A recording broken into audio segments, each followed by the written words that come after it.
Yes, everybody, and welcome to High on Homegrown, the Cannabis podcast from Percy'sGrowroom.com. I am Macky from the UK, and joining us this week, we have Margaret. Hello, everyone. I'm back, and it's a beautiful day today in the neighborhood. Very excited about that. Nice. The ice storm has gone now, I assume? Oh, yeah. It's been long gone. A lot of people are still dealing with the aftermath. That'll Damn. probably... Oh no. Well, it's just so many trees, right? Like all these trees have to be cleaned up. So you still see a Nice. lot of downed branches and stuff all over the place in town, but for the most part, things are back to Sweet. normal. Summer is on the way then. Let's go. Summer is on the way. Yes. And all the way from myspace.com, we have John Colson. What's up, John? Yes, my MySpace is still active on this Sunday. It's beautiful out. I'm super glad to be here, guys. It's been a hot Sweet. minute. Everybody got a nice day today then? Because I had a beautiful day today. Went to the park, had a picnic, took the dogs to play fetch and all that shit. Yeah. Beautiful day. It's a little cloudy here yet today, but it's off and on, right? Like that sun will peek out and it'll be like, oh yay. Oh, and everything is getting green. Nice. Everything, dude. Got to mow this week, I think. Boo. But we also have Billy. Billy, you had nice weather as well? What's the score? No, we don't have nice weather in Cornwall, mate. Be stupid. Oh, no, really? Has it Damn been it. shit? Yeah, of course it's been shit. Oh, It's been man, that's cloudy and rainy lame. and all sorts. Watching the rest of the world in basking in sun, mate. That's what we do here. So when everyone's getting sun, we know we're going to have cloud. And I don't even think the government are spraying the skies here either. It's just that's our weather. Wow. That's what it is. So Wow. we live. But anyway, I'm Right. back from Amsterdam, but I've got no Amsterdam Yay. because I Oh, smoked yeah. it. Yay! But still, You I've smoked got all no your hash Amsterdam. already? Yeah. Wow. Well, I've been back Yeah. like 2 weeks, innit? 2 weeks. 2 Yeah. weeks? So 2 weeks. Oh, yeah, So it's yeah, been a while. obviously, mate. Mhm. Yeah, I Oh, had you- 420 last week, so obviously you're gonna just smoke it all up on 420, ain't you? Yeah, you must be sad, Oh, man. It was all gone like I that. am. Yeah. No, it is a bit sad when it's all gone. You especially when you see all the bags left over and the Yeah. tubes. You're like, oh, You're like, if only I'd taken Uh. a little bit easier. yeah. If only I bought more home. Yeah. You know what I mean? If only I plugged another half ounce. If Don't I have to locked it up plug in it. my prison pocket, you know? Oh God. Oh God. Oh God. That's for you old school people, mate. That's right. I just that's right. stick it in my suitcase. No, like a because, don. and this is not financial advice, everybody, but there's a, there's a fucking, Oh, okay. when you go to Amsterdam, I've heard of people, not me, I haven't done this, it was somebody else. Liar. But instead of going to the because people post their shit to themselves, like if they've got some left over, they'll put it in an envelope and post it back to them, and it'll get caught most of the time because people go to the post office, buy the ship on. Don't go there. Go to a smaller post office out in one of the villages and post your shit there. Much less likely to be caught because they expect it through the ship or post office. You know what I'm saying? Or just Like, put it in your suitcase and Okay. don't give a fuck. yeah, but you can do that as well. I mean, or that. Just put it in your suitcase. That works lots of times as well. And then if I find it, be like, oh, sorry, I didn't realize. And hopefully you'll be okay. I but, totally forgot about that. And the next thing That's you know, my you're in a Russian medication. That's prison. my medication, mate. And then carry on from there, innit? Like, Yep. Good luck with most that of the time, one. I don't give a fuck. Yep. Well, Yep. every time I've come back from Amsterdam, I've had it, and I've not been searched once, and like that's 10 times. So it's either they're really bad, or I'm really good, or they just don't give a fuck. Right. If you get what I mean. And I'm thinking it's the latter of they don't give a fuck. Yep. Some Importation carries dude- 14 years, though, says Billy the Kid. Very true. Scary times, Jesus, man. bro. Yeah, I well, doubt they'd go so- to those extremes for a small amount of personal, but there's always that chance. They're putting Still don't people care. in prison for goddamn comments on Facebook. Are you kidding me? Yeah, You're not gonna exactly. do So, I mean, jail? I can go for prison for something I've said here. So why should I really give a fuck about flying back with my Right. medication? Very true, bro. Like, you know what I Very mean? true. Mhm. So Mhm. people the reason people worry is the reason we're in this position. If no one gave a fuck, then the government will be able to do nothing because everyone would be doing it, and they can't bust everyone, can they? Because there'd be no one left working or doing Right. anything. That's very true. Very true. Mhm. It's because you listen to them is why they get away with it. Or it's Oh, just they're how gonna it come works, get man. me. I Yeah, better not say make that you- on Facebook. Make you live in fear and all that shit. Yeah, madness. Anyway, what else have we going on? Because we had the 420, but he had a nice time Mhm. over there in Amsterdam. We had Easter. Yeah. That was also happening. The same day. What else? Is anything else interesting been going on? I mean, That's it, Um, really, isn't it? lots Yeah. of things. Yeah.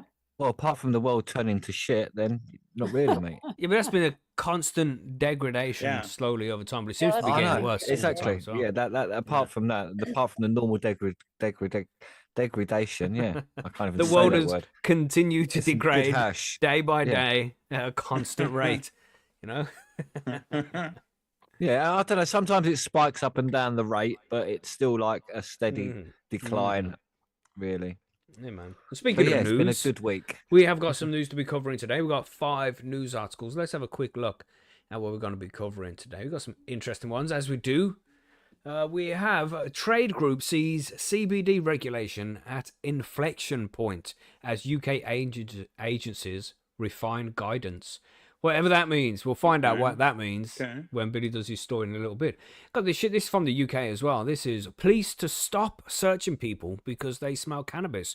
Very interesting article. And that is essentially, in my mind, that's essentially decriminalization, right?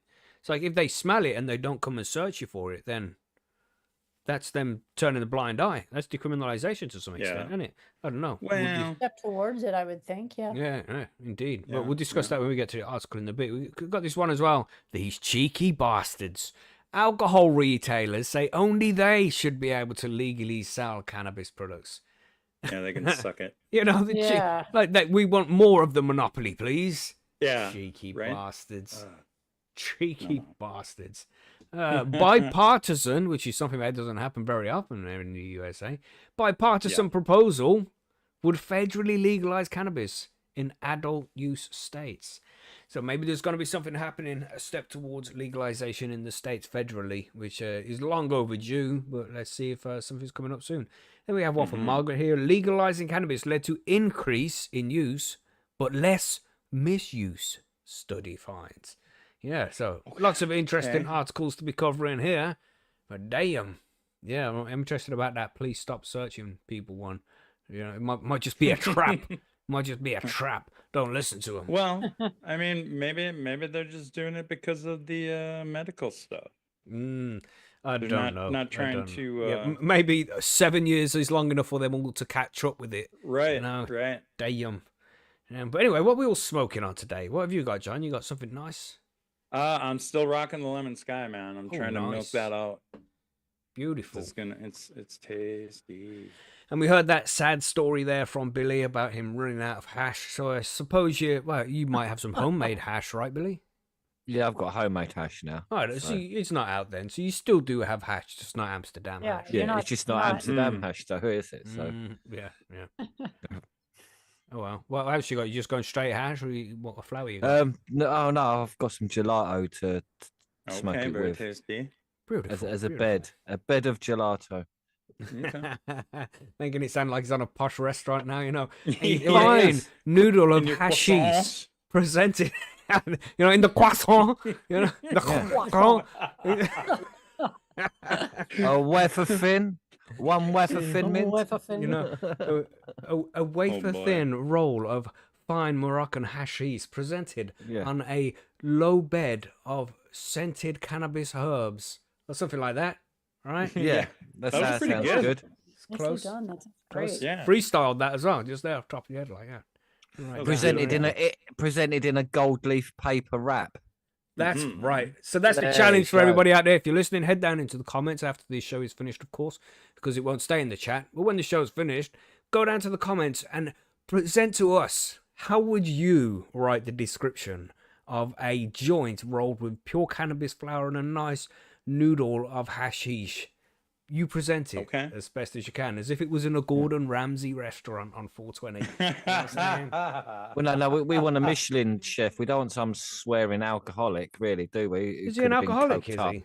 I didn't even Probably. He's know. a chef. They're all alcoholics. Yeah, they're pretty I mean, notorious. Allegedly, some- stereotypes people. Allegedly. Gosh, Yeah, Jesus. gosh. Oh, you don't want to stereotype everyone. That's He right. may have stopped drinking, and I know he don't like cocaine because of his brother in it. So I don't know. Yeah.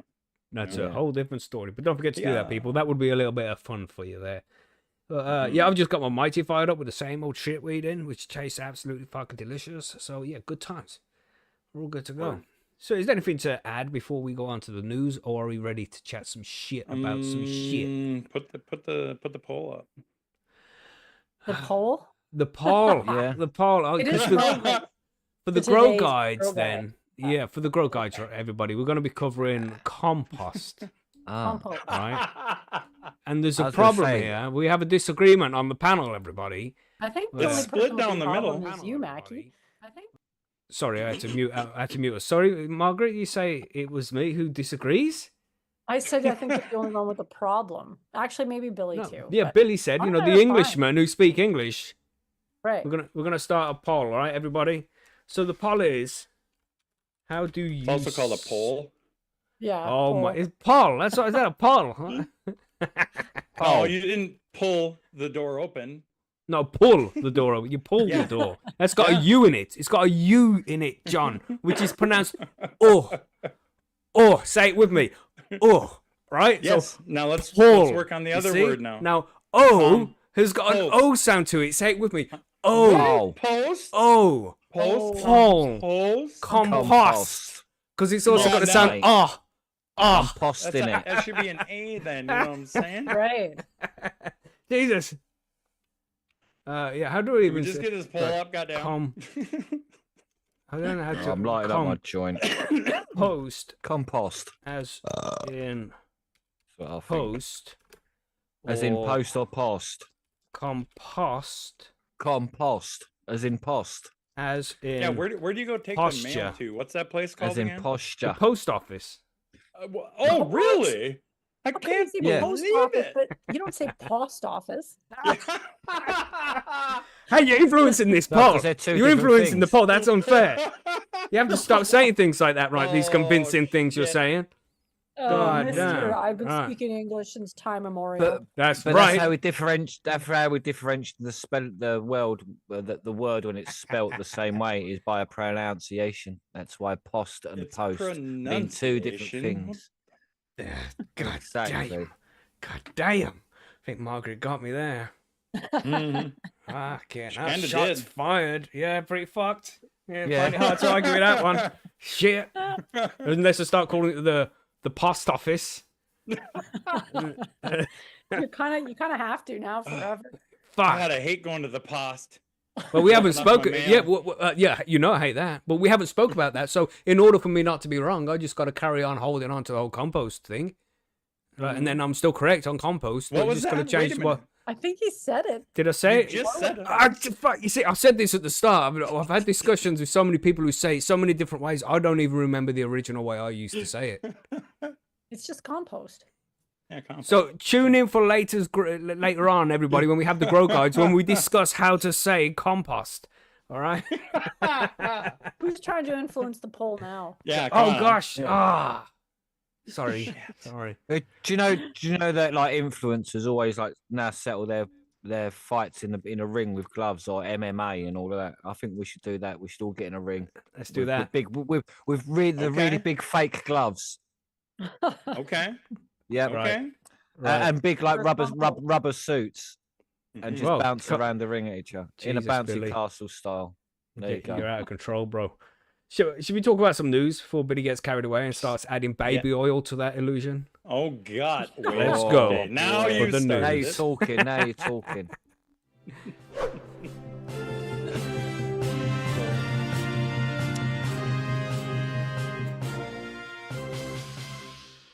So let us begin. Let's not talk about compost until the grow guys now. Let's try and hold ourselves, all right? I am Especially holding me. myself. Especially me. Let me not say You're anything. cheating. Anyway, hit that poll, everybody. Poll. Hit that poll, everybody. How did I say it originally now?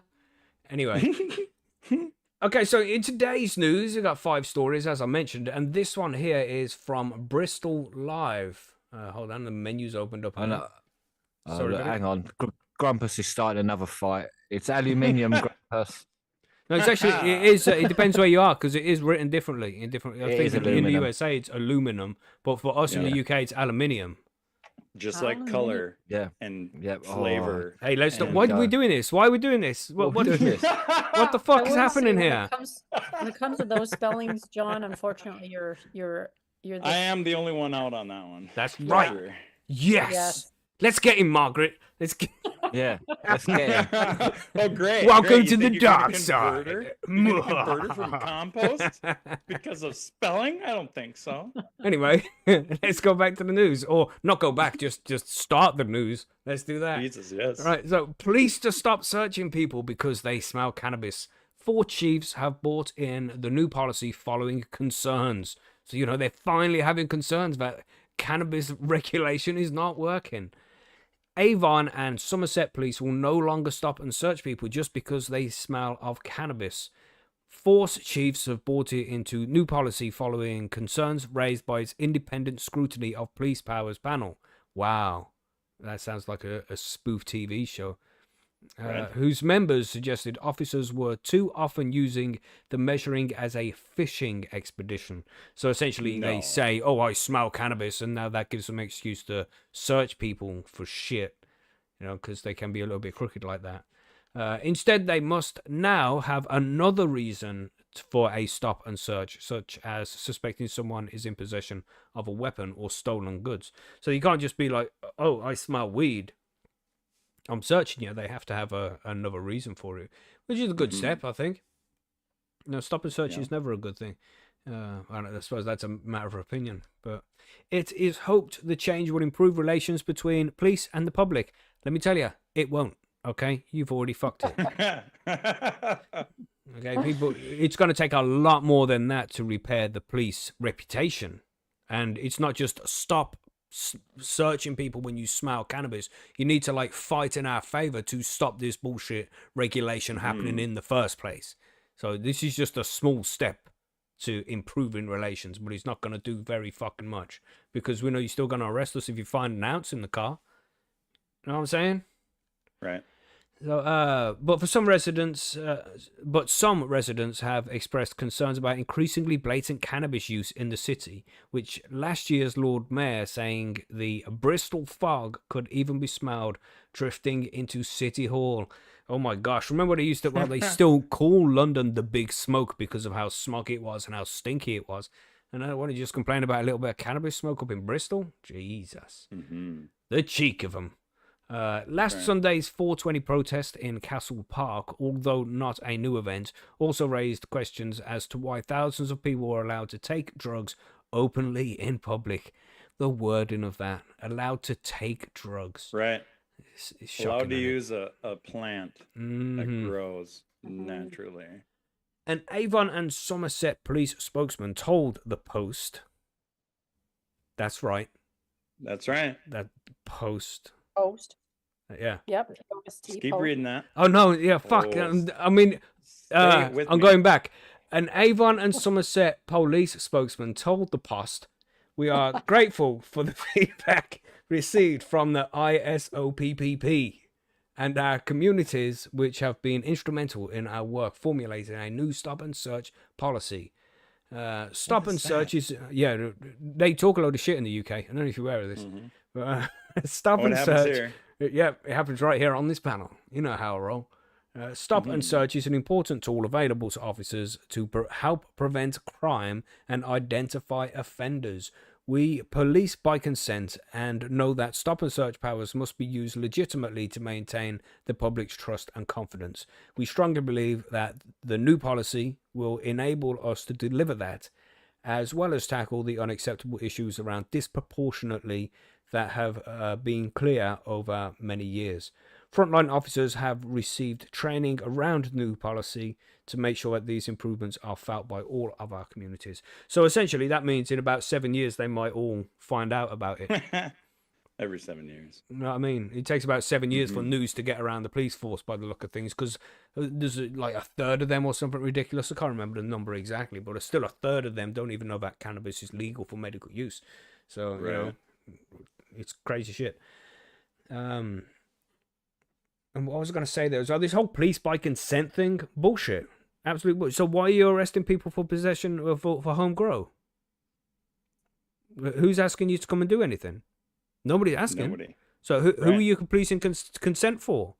You come and you just come and kick somebody's door off and take their plants when it was going to affect nobody at all. It was their own personal plants, but it's going to be, you grow it in your house, consume it in your house, and these motherfuckers want to kick off your door and tell you that you're being policed by consent.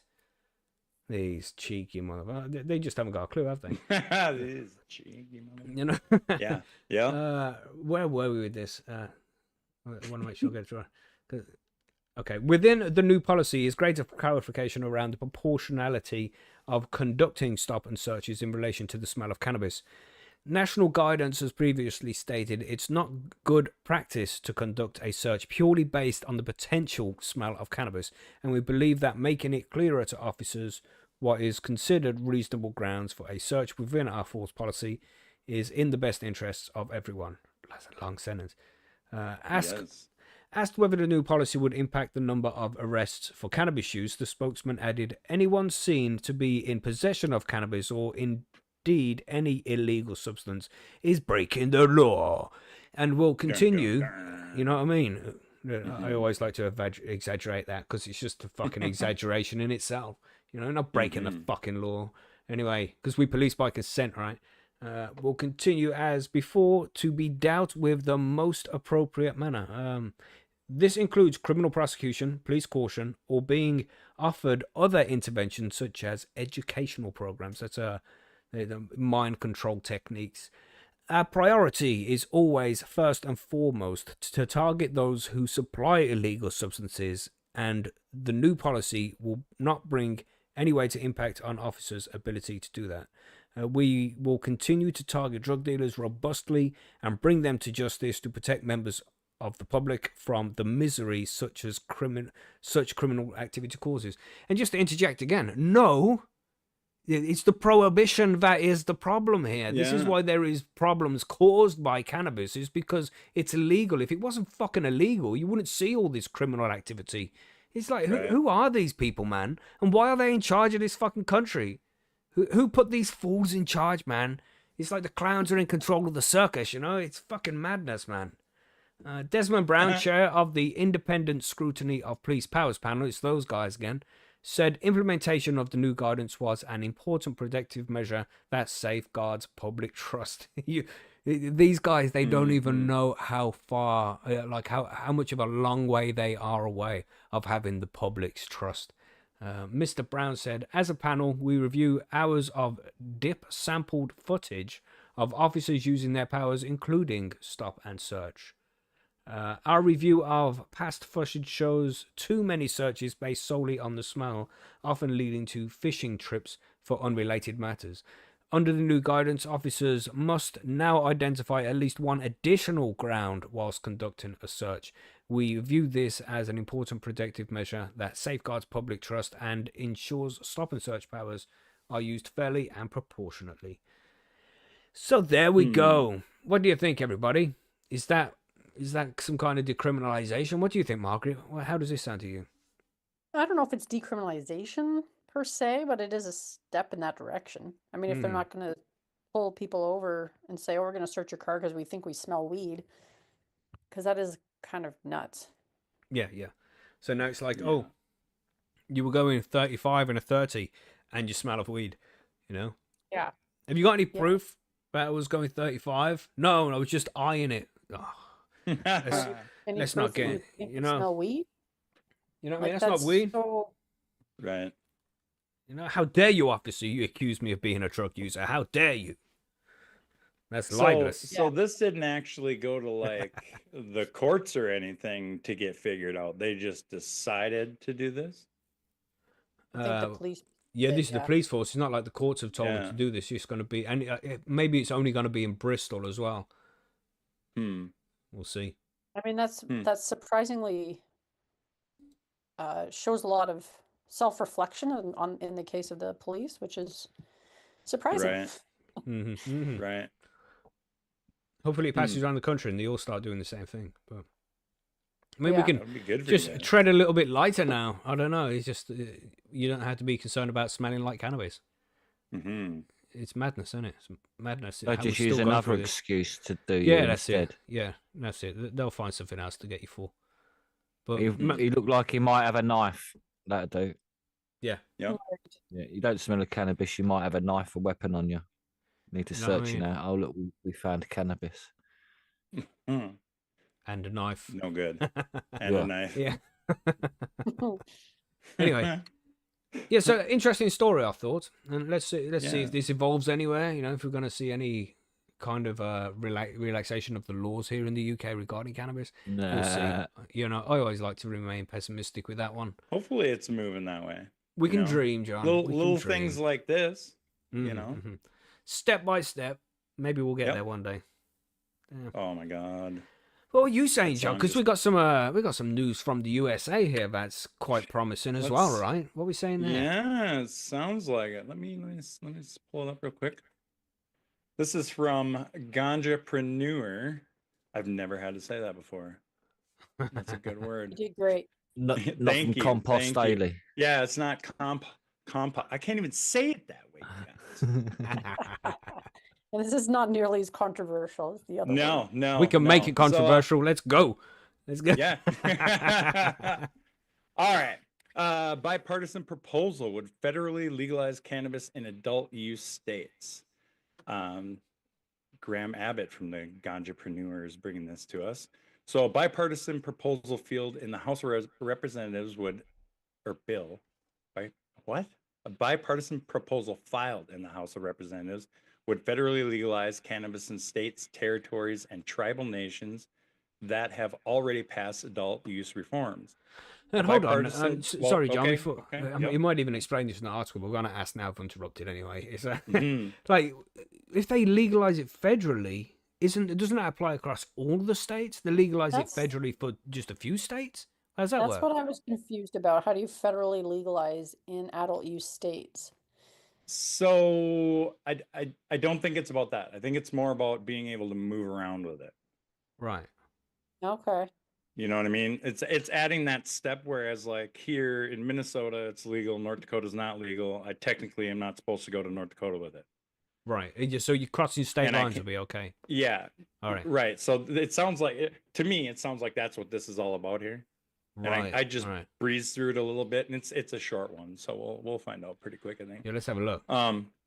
A bipartisan proposal filed Thursday by U.S. Reps Dave Joyce, Max Miller, and Dina Titus seeks to federally legalize cannabis in states, territories, and tribal nations that have already passed adult use reforms. The bill, named the Strengthening the 10th Amendment Through Entrusting States 2.0 Act, would protect brilliant name, people who are I know, Jesus. Excuse me. Would protect people who are in compliance with local cannabis reforms from federal prosecution.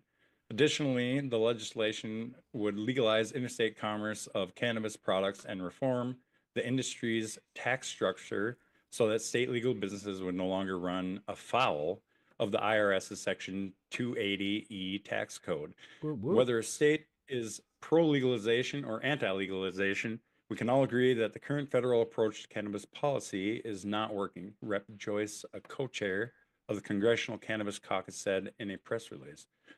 The state's 2.0 Act ensures the federal government does not interfere with the states or tribes that have chosen to legalize cannabis.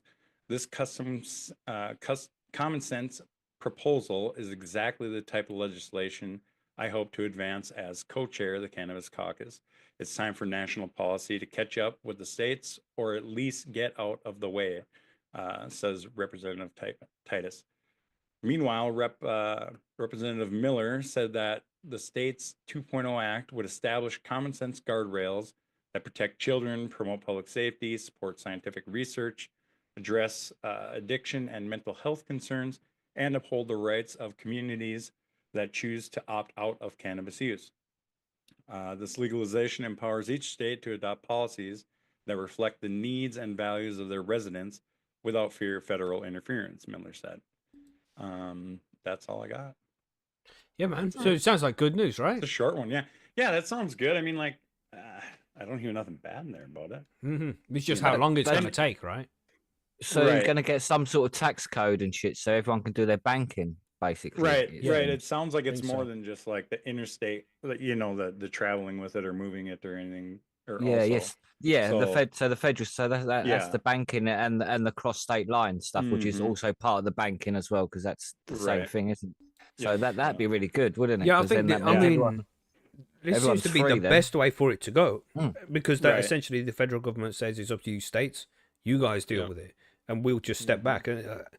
Yeah, I don't know. Maybe this is the best way for it to go. I don't know. I'm sure it would alleviate a lot of companies if this were to happen, just for the fact of like they work daily on, well, they could come in and shut everything down and take all of our money right now. Mm-hmm. If they wanted to. Also, if you've got experts coming in from out of state, it makes it more awkward because then they probably might have to literally move state to then work with you, or there could be all sorts of weird regulations like that. Because are they then paying them like out of state? If you know what I mean? Right. Yeah, and then it's like that sort of thing. So it's like this means anyone in America could travel anywhere within the industry and with their cannabis on them as well. So sort of, and bank all the money, which is make a big difference. I should go look up this whole bill. Actually, So is that what it's actually see saying? what it's all about. You could travel with cannabis anywhere in the States? I don't know if it's necessarily travel like that, or if it's more. But the federal thing is the know crossing state lines. That's a federal thing, not a state. But if you law, go to a isn't it? state So- that's still illegal, though, then that's going to Right, be then different. You can't be in possession of cannabis. Then it's state but law. that's the state law. But even if you cross from one legal state to another legal state, you're still crossing state lines. So that's breaking federal law. So I think that changes this. That changed this. I Right. assume. Which is why that changed to banking. Then again, I assume because it had a tax code, so you can then bank your money because you're not. Interesting. So a proposal filed Thursday as well. How long do these kind of things take to go through, John? Do you know? Is there an estimate on this? No. I mean, it just depends on when they get it up in front of them, and then it gets proposed, brought to the House or whatever, and then they decide whether or not when it's going to come up. So like, it could sit there forever if they wanted it to. Good point from Sir Hunt a lot there about being able to post edibles and that to his parents and things. Yeah. So so if you leave state for your job, then you can still post stuff back home to people like you felt like you said, like his Don't you mean parents he could post stuff back home?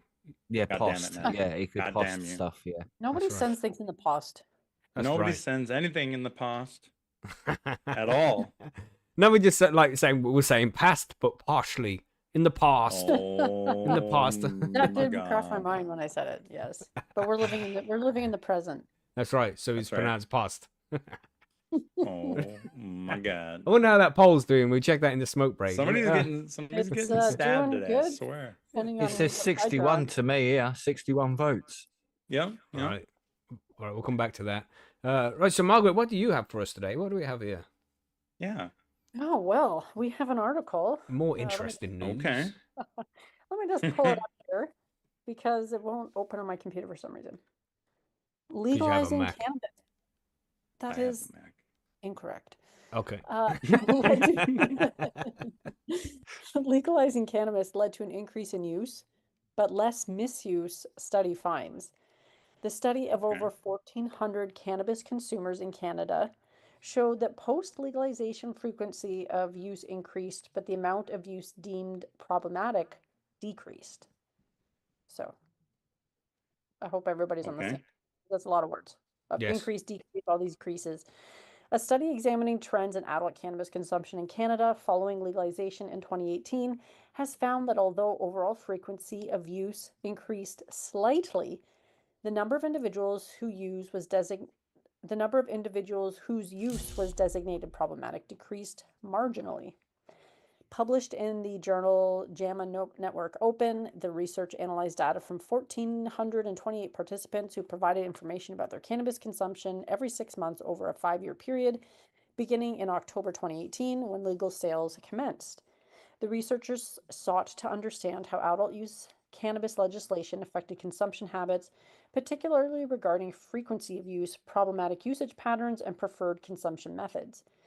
Primary outcomes were cannabis use frequency and cannabis misuse, assessed using Cannabis Use Disorder Identification Test, revised, or QDIT-R, score.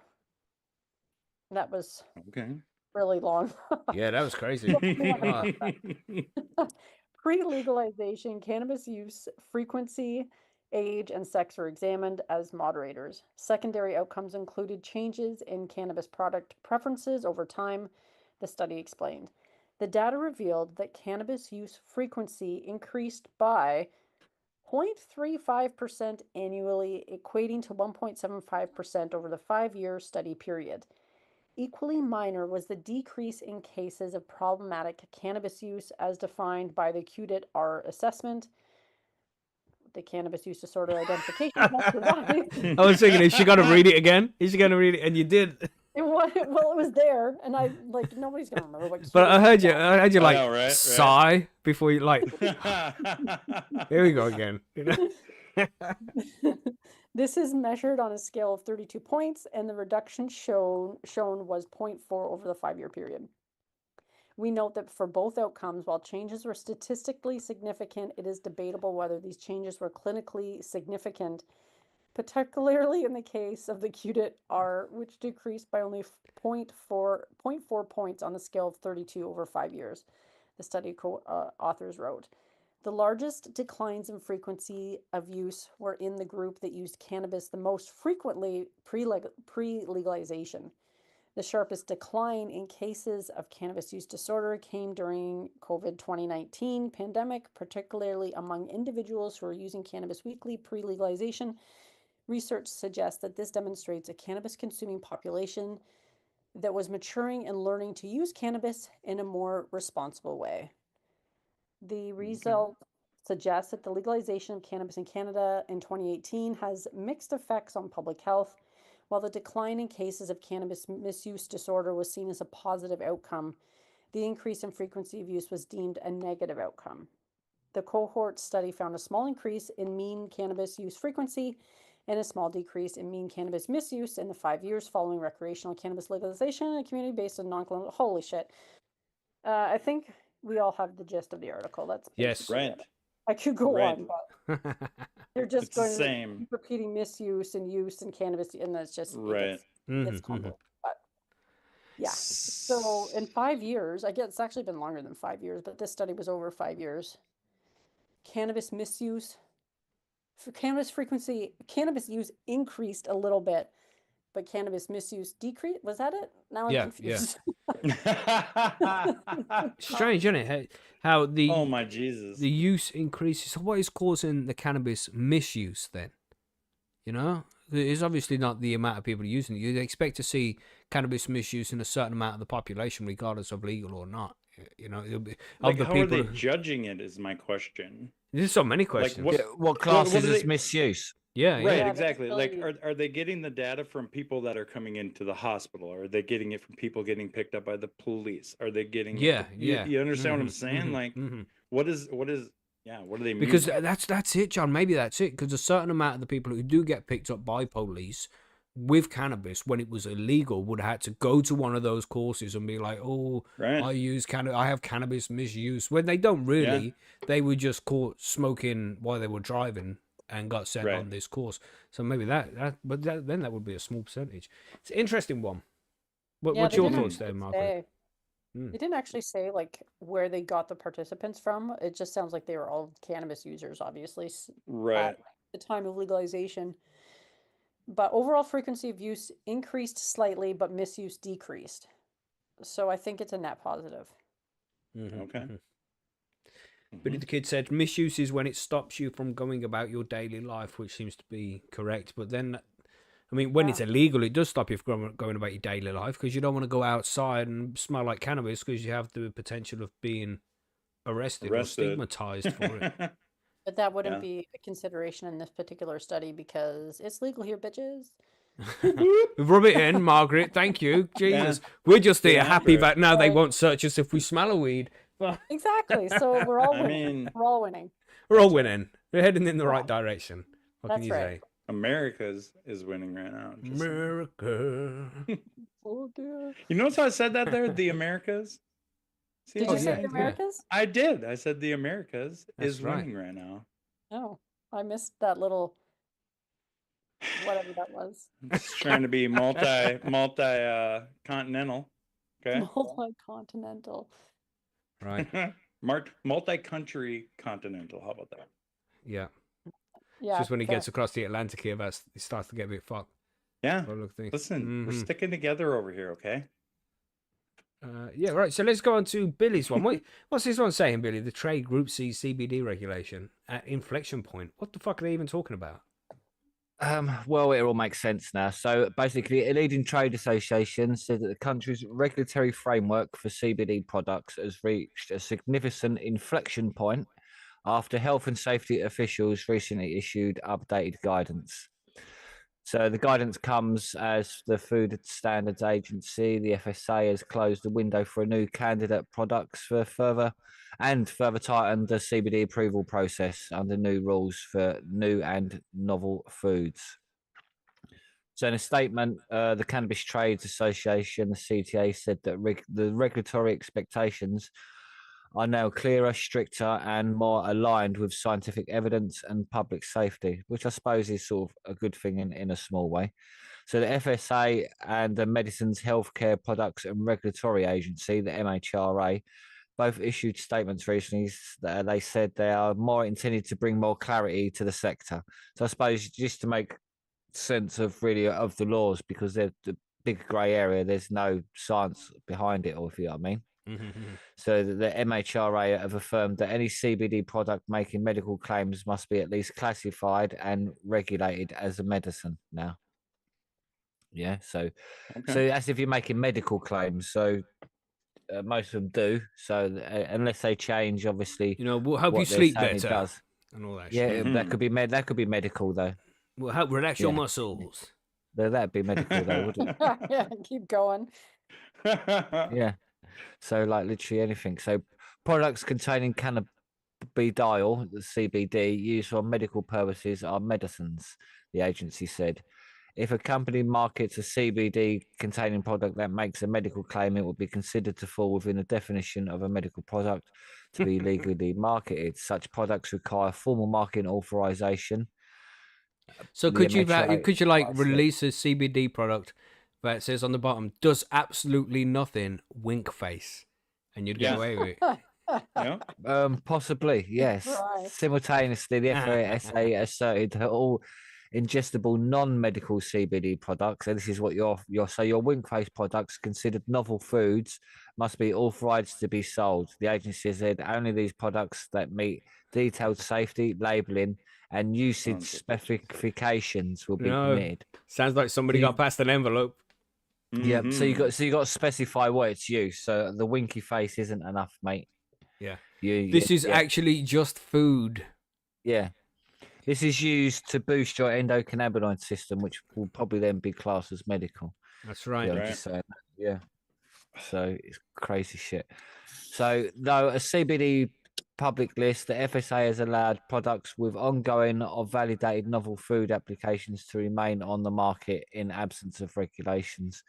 With the closure of the public list, products that are not already linked to progressing or validated applications are now considered non-compliant. So if you're not on the list, mate, you ain't not getting on the in. list. Yeah, exactly. Yep, simple as that. If you've passed the envelope to the right people with the right application. Allegedly. Yeah. Just adding that in there, just in case. It's better to just say. Yeah. Well, the application's going to be quite an in-depth application, so I assume that the envelope would be quite thick from all the paperwork in it. Yeah. Wink, wink. Nudge. There's that winky face again. You're on about, mate. That's right. So at the same time, the FSA banned a one common compliance shortcut through which businesses could rebrand and approved formulation under the multiple product names as long as it was tied to a single application. The practice white labeling is no longer allowed. All right. Which is good in a way. I kind of like that. Yeah. Yeah, I like that. I like the white labeling part. Yeah, that's good. Yeah. So the FSA has made it clear that compliance will now be evaluated not only by formulation but also by branding, labeling, and traceability as well, which is that's a good thing. But their regulations are shit. Each distinct product name must be directly associated with its own validated application. Okay. So, meanwhile, in a recent letter to the CTA, Rebecca Sudworth of the FSA Director of Policy reaffirmed the agency's commitment to advancing CBD applications through risk management under the process for approving new or novel foods, while acknowledging delays caused by poor quality applications. and the retrospective nature of the process. The agency made it clear that applications are processed in the order that they were received and based on quality, the CTA said in characterizing the letter. So basically, they just want to do it in order. And if your paperwork ain't in order and they have to do more, then it get tucked behind the next one that is in order, if you know what I mean. Boo. So I suppose if you fill it in properly and hand in all the correct paperwork in the correct like thickness, then I suppose you get there quicker. 5 applications have moved through the FSA's risk management phase since the start of 2025. 5, one a month, pretty much. Then Wow. that's not nothing, is Yeah, it? Really? it's ridiculous, isn't it? So how many people are doing it? Like, how long does it take to read through an application? How big is the application? Fucking hell, if it takes them a month to read through it. Probably a few Fucking pages. jeez. Yeah. So since the CBD were designed as novel foods in January 2019, the FSA has struggled to manage an approval pipeline that initially saw 12,000 product submissions to date, and approximately 5,000 products have the advanced risk to management review stage. What, they're doing one a month? Do you know what I mean? That's like 5,000 months. It's like fucking hell. I think they need That's to up their game a little stupid bit, didn't they? paperwork, man. That's Utter crazy. cunts. Yeah, Gosh, that yeah. is just Ridiculous. stupid numbers, isn't it? And they They've done say there as 5. well, fucking, yeah, they initially saw 12,000 product submissions. To date, approximately 5,000 products have advanced. So that means there's still 7,000 that haven't even been processed from 2019, right? Yeah, pretty much. That's fucked. Quick maths. Just Yeah. say. Quick maths. quick maths. That's Quick maths. fucked. Quick maths. See that? Yeah, But yeah, that's fucked, man. That's ridiculous. I don't even know what to say. You know, if they tax these products because they were properly legalized and regulated, maybe they'd have enough money to hire more staff and get this shit done quickly. But no. Right. But I'm sure there's Yeah. a fee you have to pay. They're not going to just sit there and process this for free, are they? Oh yeah. There's going to be an eventually. administration fee. They got to pay their staff, haven't they? So yeah. So the FSA is also preparing to publish safer upper limits for THC and CBD products based on science from scientific advisory committees. I think that's going to move from 0.3 to 0.5, possibly. Oh, really? Okay. Yeah. So that's just my guess, anyway. What makes you say that? You got anything to? Just because of or even up to a 1%, even just because it's easier to then grow CBD products with the varying. Because a 0.3, some of them might grow up to 0.4 or 0.5 in THC just because of that's what cannabis does. And if you destroy it all, I mean, it's hard to grow cannabis with not 0.3 THC, if you know what I mean, because we're losing that original strain of hemp almost, and the Ukraine war didn't help either because like they grew most of the hemp out there as well. So I assume that's where a lot of the CBD would have come from as well. So since a surprise ADI reduction in 2023, the industry figures have warned that such a low threshold could render CBD products ineffective, stifling market growth. In contrast, the European Industrial Hemp Association has proposed a 17.5 milligram daily limit to European regulators as a more moderate threshold that reflects ongoing scientific evaluations. So whoa, that kind of said two different things there, though, right? Like, did I miss that? Does that make that sound like stuff has been sitting and they can't do nothing with it? Pretty much, yeah. So somebody made stuff in 2019 and it's been sitting there this long and they haven't been able to do anything with it. I'm not sure if it's that long, but yeah, I think some of them may be able to have been sold because it's in a grey area. They're still waiting for the grey area to be cleared up. So they were still legal during that time. They just hadn't been processed for when the laws changed. But now the laws changed. Anything that's not been processed is now illegal. Okay. Yeah. Okay. So a 12-week public consultation on the first batch of CBD authorizations expected to launch in May. These initial authorizations are expected to set the template for how future CBD applications are assessed. Regulators are likely to use them as benchmarks for key criteria, including maximum allowable THC levels, labeling requirements, and specific formulations and conditions under which products can be legally sold. So there you go. They're going to slightly change it, but not much. It's still, Yeah. yeah, Okay, now crazy shit, little man. little tweaks here and there, if you know what I mean. Right. But Just to keep nothing. us quiet, just to make us think something is actually being done. Yeah. Oh, yeah. Just so they can say, "Oh, yeah, but we are changing things and making regulations to Oh help my you." gosh. Now your Yeah. grey area isn't a grey area no more. Hmm. But we haven't got Mhm. enough people to process all the applications, so you're all legal. Yeah, Oh my yeah. gosh. Gee. It's like, yeah, oh, we haven't processed your application yet, so you can't sell your stock you've just bought. It's got to sit there for 3 years and die. That's what Go I'm out of talking date. about, man. It's Yeah. crazy. Yeah, because there's like 11,496 applications ahead of you. We're Right. okay when there's 6 months like worth of like fucking on your on a shelf life left, and you got to sell it all at wholesale anyway. So yeah. Okay. Right then. Not that's going to happen or they're that bad, but that's just my opinion. My Mhm. opinion don't mean nothing. So we have one more news article to get to here. And you're going to read the title of this, everybody, and you're going to be like, they're cheeky bastards. We have alcohol retailers say only they should be able to legally sell cannabis products. Cheeky bastards. You know, the cheeky bastards. You've had the monopoly for long enough, man. You've got to share a little bit. Mhm. Gosh. Worried because people are. Why the drinking. fuck would I want to sit with some alcoholic cunt while he's drinking and pissed up to go and buy my? Just because somebody enjoys a beverage doesn't mean they're an alcoholic, Billy. No, but if you've got to go into some establishment, there's always going to be some alky there, isn't there? And there always is. I don't know, man. I think there's rules against that. They can't really serve the alcoholics. You know, it's like, oh, we can't serve you, mate, because you're known alcoholic. There's rules and regulations to it, but you see less and less of it. I mean, I just don't go to pubs because they're shit. You know, I don't like it. Okay. Not recreationally, anyway. You know, it's just not my thing. But to enjoy a beer, at the barbecue, why the fuck not? You know what I'm saying? Mm-hmm. But anyway, a new policy memo from for the barbecue. Yeah, that's right. Do both, you know. Do a line if you want to. I don't know. It's up to them. I'll do some mushrooms. Whatever you like. You're an adult. Do your thing. You know?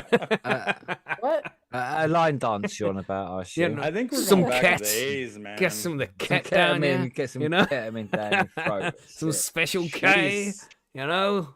It's going to be a Pull barbecue, Pull that out is. the crack pipe, the lot, mate. Sidetrack. Why That's not? right. The Hunter crack pipes. You know? Somebody brought that up in the chat there, the Hunter crack pipes. You know, it's like, that's a good brand. Hunter's crack pipe.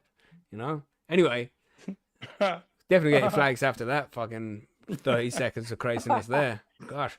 A new policy memo from an American alcoholic retail industry group argues that cannabis should be regulated more like booze, including by requiring that intoxicating cannabis products be sold only by businesses licensed to sell alcohol. Wow. Listen, just because you think you got hops in your beer doesn't mean shit. It's just the cheek of them, isn't it? It's like, so because these guys are already licensed to do so. And I don't know, you can see what kind of argument they're making. And it's like the alcohol companies have possibly got a step in front of everybody else because they already have this kind of regulated industry where if they just had cannabis, it's going to be the same thing. Don't sell it to people under the age of 18 or 21, you know, and make sure you ask for their ID. These rules were in place as if it was alcohol. So you kind of see how that works. But it shouldn't be only them.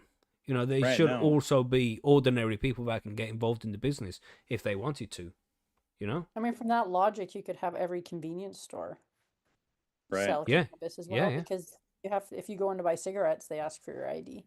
Mm-hmm. Right. But I'm pretty sure that's not the direction they're going to go in. So. Yeah. What happens if I sell a 12-pack on the car boot sale? Does that count then? So I can sell my weed then as well because I'm selling a 12-pack.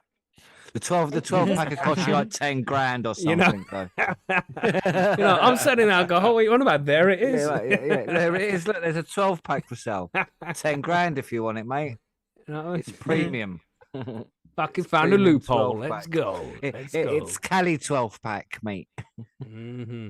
But that's saying it's more companies that are licensed to sell alcohol rather than alcohol companies. Not talking about like Budweiser, for example, Anheuser-Busch, only being able to Yeah. sell cannabis. They're rather talking about the different institutions, like a supermarket, or a Right. shop, Your or local a liquor bar, store bar. or liquor store, shit like that. Them guys be able to sell cannabis, and yeah, that kind of works.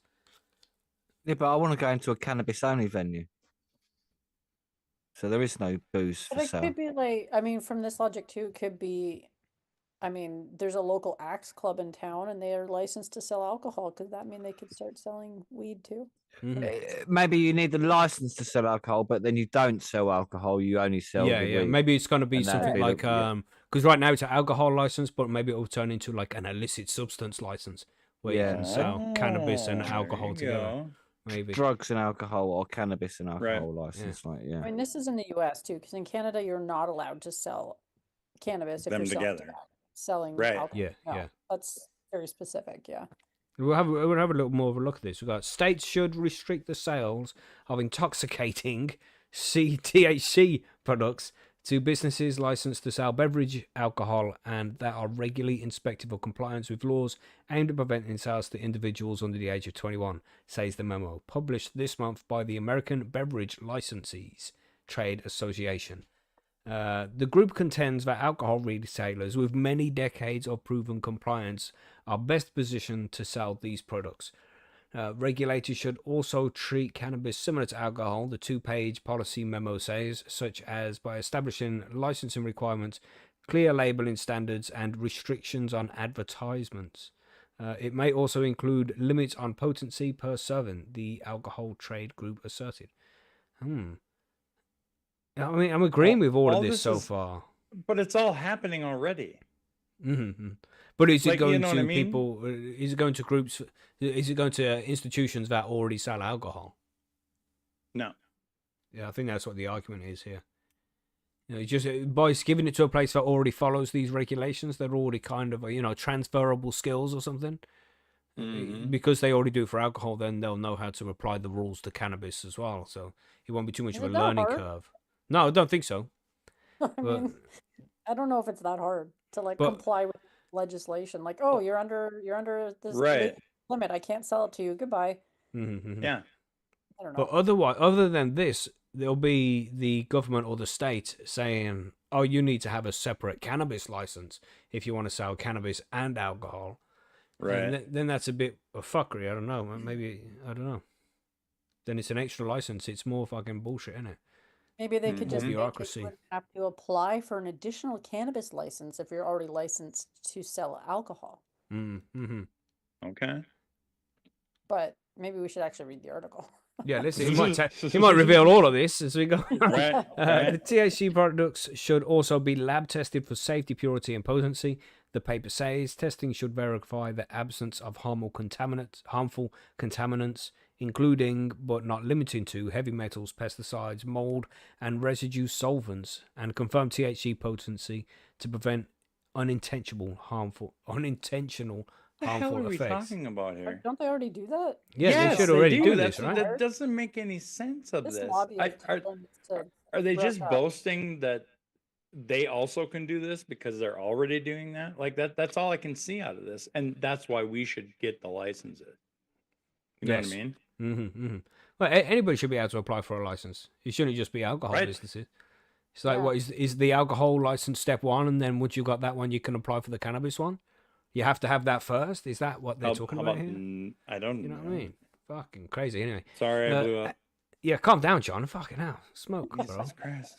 ABL, which represents on-premise sellers of beer, wine, and spirits such as bars, taverns, restaurants, and casinos, as well as off-premises retailers like packaging stores, is further calling for a fair and transparent tax structure for THC products, with production and retail tax rates similar to those of beverage alcohol in the States.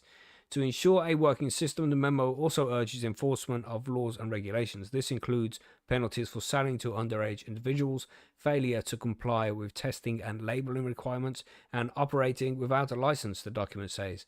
It also advises the state should work with financial institutions, insurance providers, and regulatory authorities to ensure that cannabis retailers have access to insurance and financial services. Retailers of intoxicating THC products face unique challenges in securing insurance and financial services due to the evolving legal landscape, the memo says. The alcohol industry in recent years has been increasingly involved in lobbying on cannabis issues. Oh, really have they? That's in part due to expanding cannabis markets that are competing with alcohol sales. There it is. Yeah. Right there it is. Mm-hmm. A report from Bloomberg Intelligence last year called cannabis a significant threat to the alcohol industry, citing survey data that suggest more people are using cannabis as a substitute for alcohol beverages such as beer and wine. The report projected that slumping sales of wines and spirits may extend indefinitely, which will stem largely from the increased consumer access to legal cannabis and other alternative products. Yeah, man. I mean, this goes on. It goes on and on. Look at it. Yeah. Fuck, you know, it goes on and on. Look, oh my gosh. Yeah, that's why I didn't pick that article. So- it was like really long. So you can find it over at marijuanamoment.com. You know, I don't fancy reading the rest of that. We get the gist of it. These alcohol companies are trying to jump the gun here. Yeah. So, no, fuck Yeah. you. And of course, they're Muscle their losing. way in. Yeah, you know, and of course, the reason why is they're losing money. Any state that Yeah. legalizes cannabis, they see a reduction in sales for alcohol. Well, I think it's also like a lot of research is coming out now too about how bad alcohol is for you at small amounts as well. Like that research has been coming out more and more over the last few years, and people are like, I don't want to be hungover. And it's funny, Right. isn't it? How the slightest negative news about cannabis is there. It's all over the news. Everybody sees it. Cannabis causes schizophrenia. But these studies where it's saying alcohol is bad for you, I know you just see it now and again when some influencers talking about it for some reason. You know, it's not all plastered in the news, as far as what I've seen anyway. But, you know, echo chambers exist. And I mean, they've already got kind of part of this going on right now. They have THC drinks they can sell in liquor stores and bars and stuff, right? Like, Mm-hmm. so it's Yeah, not like so they I completely wonder how that knocked out licensing of the works. situation. I don't know. Yeah, it depends by the state as well, wouldn't it? It'd be different. Mm-hmm. So yeah, that's the Mhm. that's the news stories we have today, everybody. Some interesting ones Yeah. there for sure. Good Uh, job, everybody. remember to drop in the comments if you haven't already. But how would you name your spliff to make it fit into a Gordon Ramsay's menu? You know, nice description. But anyway, we have we made some promotions over on the forum today, just in case you didn't all know. Let's have a quick readout of who we promoted to what level. Let's do that. Is there any other news to share before we do that? You got any news from Bite Me there, Margaret? Not at the moment. No, just check out bitemepodcast.com. It's all there. I I've been making marshmallows lately for an upcoming episode, and I've been eating a lot of fucking marshmallows. This Nice. is ridiculous, but yeah. Hey, it's good. Addicted. It's good. I yes. guess. I don't know. It's a lot of sugar. Yeah. Sugar's bad. Sugar's as bad as alcohol is, probably. Well, maybe. So these are people we promoted over on the forum. So we've gone from forum member, which is the rank you start off with when you first sign up to the forum. And you stick around for a while, you get enough posts, you know, become a little bit known around the forum, and you become a known user because, you know, people know who you are. So we got... Because you're known. Yeah, that's right. You're known around the forum now. You're just not an ordinary member. You are known. We know who you are. We've seen your face around a lot. You've posted a lot. That kind of shit. So we have Hawk518, Zin D Warrior, Irish Squirrel 420, and Kufa, who have all been promoted up to known user, which is the orange rank. Yeah, so congratulations to you guys, man. We appreciate you guys. And then we also have people going from known user up to respected user because, you know, after you've been a known user for a while and you've been around the forum for a while, people start respecting you. So, respected user. You see what we do there? It's so smart the way the forum's set up like that. You should definitely sign You're up a and check it out, genius. everybody. You know. Yeah, so we got Cookie Grow. We reluctantly made Cookie Grow respected there. It was a close one for you, What? Cookie Grow. Tell you that. Fucking hell, man. Shit. Then we have Curmudgeon, who's also known as Grumpus. Grumpus was made what? into an unexpected Grumpus. user. We had to promote somebody. You know? What the fuck are you? Because I say you must be Yeah, the short on the purple list, Composting. innit? No, and then we have Yeah. Greenfingers Oh my 87, who goodness. legit Oh. deserves it. Well done, Greenfingers. Oh and, yeah, well done, know, Green Fingers, mate. You got lucky, Yeah. Grumpus and Yep. Cookie Grow. You got lucky. You know? And And you know you're a respected member around the forum where we have a Yeah, banter man, like that. for With you. You know sure. what I'm saying? We're only joking. We appreciate you guys, man, and thanks for everything you do.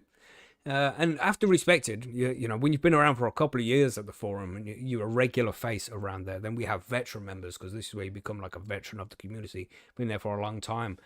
We have Type 1 Grower, Show Enough, Lazy Tourist, Hashimoto, Bubble Hawk, and Super Cropper. So congratulations to all of you guys, man. And thanks again to everybody who takes the time to be part of the forum because, you know, it's a community. It's a forum. It needs people over there. So without you guys, it's nothing. It's just a website. It's just code on a fucking web page on a server. That's all. It's nothing. And what makes Percy's special is the people at Percy's. As you It's guys, like so, you MySpace. know. That's right. MySpace used to be epic, but now it's not. We just Yeah, found out yeah, today because yeah. John's gone back there and nobody's there. Oh, I did. What It there? was- yeah, what Damn did you shame. find there? It's too just- much it's space. Old people connected to me. That's it. All my shit's gone. It Oh. looks kind of fancier. I didn't get to see Tom's face. Damn. He sold that site for like 500 million or something. So ridiculous. He was Super smart crazy, then, man. weren't he? Yeah. Yeah. Yeah. What the heck? They probably just bought it so they could kill it off like they have. Yeah. But anyway, that's what yeah. they do, Yeah, so congratulations to the guys getting promoted there. Any other forum news? Nothing to add. Just make sure you go and vote in the plant of the month. That's been done. Yeah, so vote plant of the month. Just Okay. vote. Yeah. Anything else? I think that's don't it. think so, man. Yeah, man. Let's go to the smoke break then. Let's go. Hmm. There we go. Let's see what's going on in this fucking Paul. yeah, Okay, now where is it? Well, Here we it's closer go. than I thought it Oh, would look be. at that. Look at that. You see? I See? see that post I is see that. winning. And that's 42% fucking margin wrong. of error, that is. That's within margin of error. Margin of Margin of error. error. Margin of error are we talking about here? Holy. Yeah, definitely margin of error, that is. Yep, I would say so. I would say so. Brexit was closer than that. Yeah. A Yeah, I don't 42% think so. margin of error. Savage. Listen. Savage. Yeah. All right, Yeah. I'm going to end that poll. I don't want to see it anymore. I don't want to see it. Well, seeing as we're going to be talking about compost for the next hour. Right. Right. It might have went up, Macky. You might have won this, and look what you did now. Oh, You no, did. it's fine. It's fine. I will succeed. It's all yours. It's all yours. Bit posh. Thank you. Who says? It's like when people are saying it in the chat. It's like somebody said in the chat. They mentioned the definition and like where it came from. What, and it's like, but I'm reading it. But would you? I'm fucking reading it. It's like Geller in the chat has gone. Who says post or post? Anyway, it's like you've written post. We don't know how to say it. It you know what I mean? Like it's just written there. It's the same problem. Bit posh if you ask me. Yeah, Yeah. bit posh. Bit posh. Who says post anyway? Compost. It's more like Spot of tea. Post. Compost. Which one do I say again? Which one do you say? I I guess don't it's a fucking trap. know. I How don't does know. it feel? Oh, Oh, You know man. what I mean? Like Compost. when you say it, which one feels better to you? Compost. Compost. I don't know. I really don't know. I heard it. I don't heard know. it in the second one, buddy. I heard Compost. it. Too. It Compost. sounds so Yeah. natural. Yeah. All right, I'm Yeah, going to try I and say heard it. compost from now on. Maybe I've been seeing it Oh. wrong. You know, because when I was young, right? I was Yeah. at college one day. It took that long. Was at college, right? And I said the word wolf, right? And they're like, "It's not wolf. It's wolf." I'm like, "What are you on about? What? It's not a U. It's an O. It's wolf. It's clearly wolf." Yeah, but yeah, it is wolf. It's supposed to be pronounced with a U sound. So sometimes I just say things wrong, and I'm completely aware of that. It's one of my many flaws, you know. So it could perfectly be compost. Did I say it Listen, right I that think time? it is. Yeah. I Okay. specifically say words wrong sometimes. Damn, And Just- at the end of the day, tomato, tomato. that's right. Not that I Tomato, wanna pull it. tomato. I It's can say tomato. that more comfortably. Tomato. It is tomato. Tomato. Tomato, mate. Tomato. Tomato, mate. I say tomato. Tomato. Tomato? Did you say Tomato, right? Yeah. Tomato. Well, Okay. when I'm not on the show, when I only just speak normal fucking Brummy language, and it's more like tomato, tomatoes. You know, That's a whole third variation that we it's haven't got even talked tomatoes on. about. It's got tomatoes on Got it. Has it? tomatoes. Tomatoes. It's Oh got my tomatoes. Okay, Where's the I gotta grab martyrs, I gotta grab a mate? drink. I'll be right back. Yeah, I'm gonna go as well. Leave you to argue with Margaret. Okay, about tomatoes. Tomatoes. Say it Tomatoes? like this, Margaret. Say tomatoes. Can you do the guttural Tomato- stop? Can you do it? Tomatoes. I can do it. Go do it then. I didn't hear. Tomatoes. No, tomatoes. You don't say the t. Tomatoes. Tomatoes. It's close. It's close. That It's kinda guttural like stop is a strange it's- thing, isn't it? It's a lot of people from and around Toronto just don't say Toronto. They say Toronto. Right, right. So it's the same kind of thing, isn't it? Yeah. It's just probably lazy talking. Yeah, it's in not a way, properly which pronouncing I'm guilty that of T. myself. Yeah, it Like, I happens don't sometimes. Toronto. Oh, Yeah. I say Toronto. Tirana. Like a good Ontarian. Ontarian. Yeah, you have to say the T there, don't you? Yeah, you kind of do. Yeah. Yeah. In Weird. that particular instance. I know. Language is What about weird. potato? That's how you say potato. No, Yeah, I how'd you say don't potato? I never say potato. I say potato. Yeah, so potato. Yeah, you say same thing. Potato. Just accent there. Just Yeah. Spuds. Levi Jean says, yeah. Potato. Potato. Potato. No, it's potato. Potato. Potato. Potato. Potato. Fucking hell. Potato. We should fucking name this on High and Homegrown Does Phonics. What the fuck? Oh my goodness. Tater. There you go. Potato. Tater. There you go. Yeah, we Taters just are- call them spuds, really. Yeah, that's And I that think is a more of a word. British thing. Yeah, spuds. Mhm. I don't You think want we me call to them- help you peel the spuds, love? No. Get out the kitchen. That's what she says. Get out. Just it's because of the way you said it. And she You probably complains been at me, talking right? about tomatoes and spuds, and she's like, just get out. She complains to me because I don't eat enough vegetables and shit. So usually she hides it in the food. But yesterday, Where the fuck do you hide it? It's there. like can see it. she'll put like if I got chicken, she'll mash up the chicken, and then not mash it up, but break it up so it's small pieces, and then she'll put rice of it and peas and things like that. And then I got unless I want to pick out loads of chicken, and I got to eat the fucking vegetable with it as well. But anyway, so yesterday she made me dinner, and she was like barely any vegetables on it, just a little scoop of potatoes there, mashed potatoes, and just like a whole fucking plate of lamb. I was like, fuck yeah, this is my shit. She got an empty plate back, man, because I ate all the meat and a little bit of potatoes just to smooth it out. It was delicious. It's fucking awesome. Instead of just getting loads of carrots and peas back, be like, yeah, you tried, but not this time, But yeah, man, lamb with mint sauce. Listen, I could eat that. Yeah, That sounds Sounds fancy. amazing. Yeah. is it fancy? Lamb with Yeah. mint sauce. Yeah. Yeah, I think lamb has probably increased in price quite a bit over the last little while. hmm Oh, I don't ask. I just eat. We just don't get it. I have here, it all like- the time. Yeah, we don't I have think- it here like that. Yeah, I think it's cheaper in the UK because we got so many sheep growing here, ain't it? Well, we've got I'm PETA over surrounded by here, them. so they're All probably right. like, no, don't, not them little fluffy bastards. Them motherfuckers need It's to not- shut up. Yeah. There's lots of sheep in the UK. That's right. Delicious sheep. sorry if I offend any vegetarians out there, but lamb's the shit. I'll have to go grab a beverage. I'll be back in a sec. I do like lamb. It is good, man. Yeah, I like it too. I prefer it to beef as well. You do. I've gone off I mean, it pork as depends well, on the to be beef. honest. Depends on the beef part of you know what I mean? Yeah, and how it's cooked. If you had Yeah. a proper brisket barbecued for hours and Mhm. marinated and all that, then that's something a little bit different in it. If you know what I mean. Yeah, But that's very hard sure. to do that. But just for cooking in your little oven or whatever it is, lamb's a lot easier and quicker. Okay. You're cooking It's in a beef- cast iron pan. That's what I beef- want to know. Yeah, Let's beef's a throw bit that out. tough. Oh yeah, the air fryers, they have cast iron pans as Shut well your now. face. Did you just say air fryer? Air fryers, yeah. Oh my god, I hate the air fryer so much.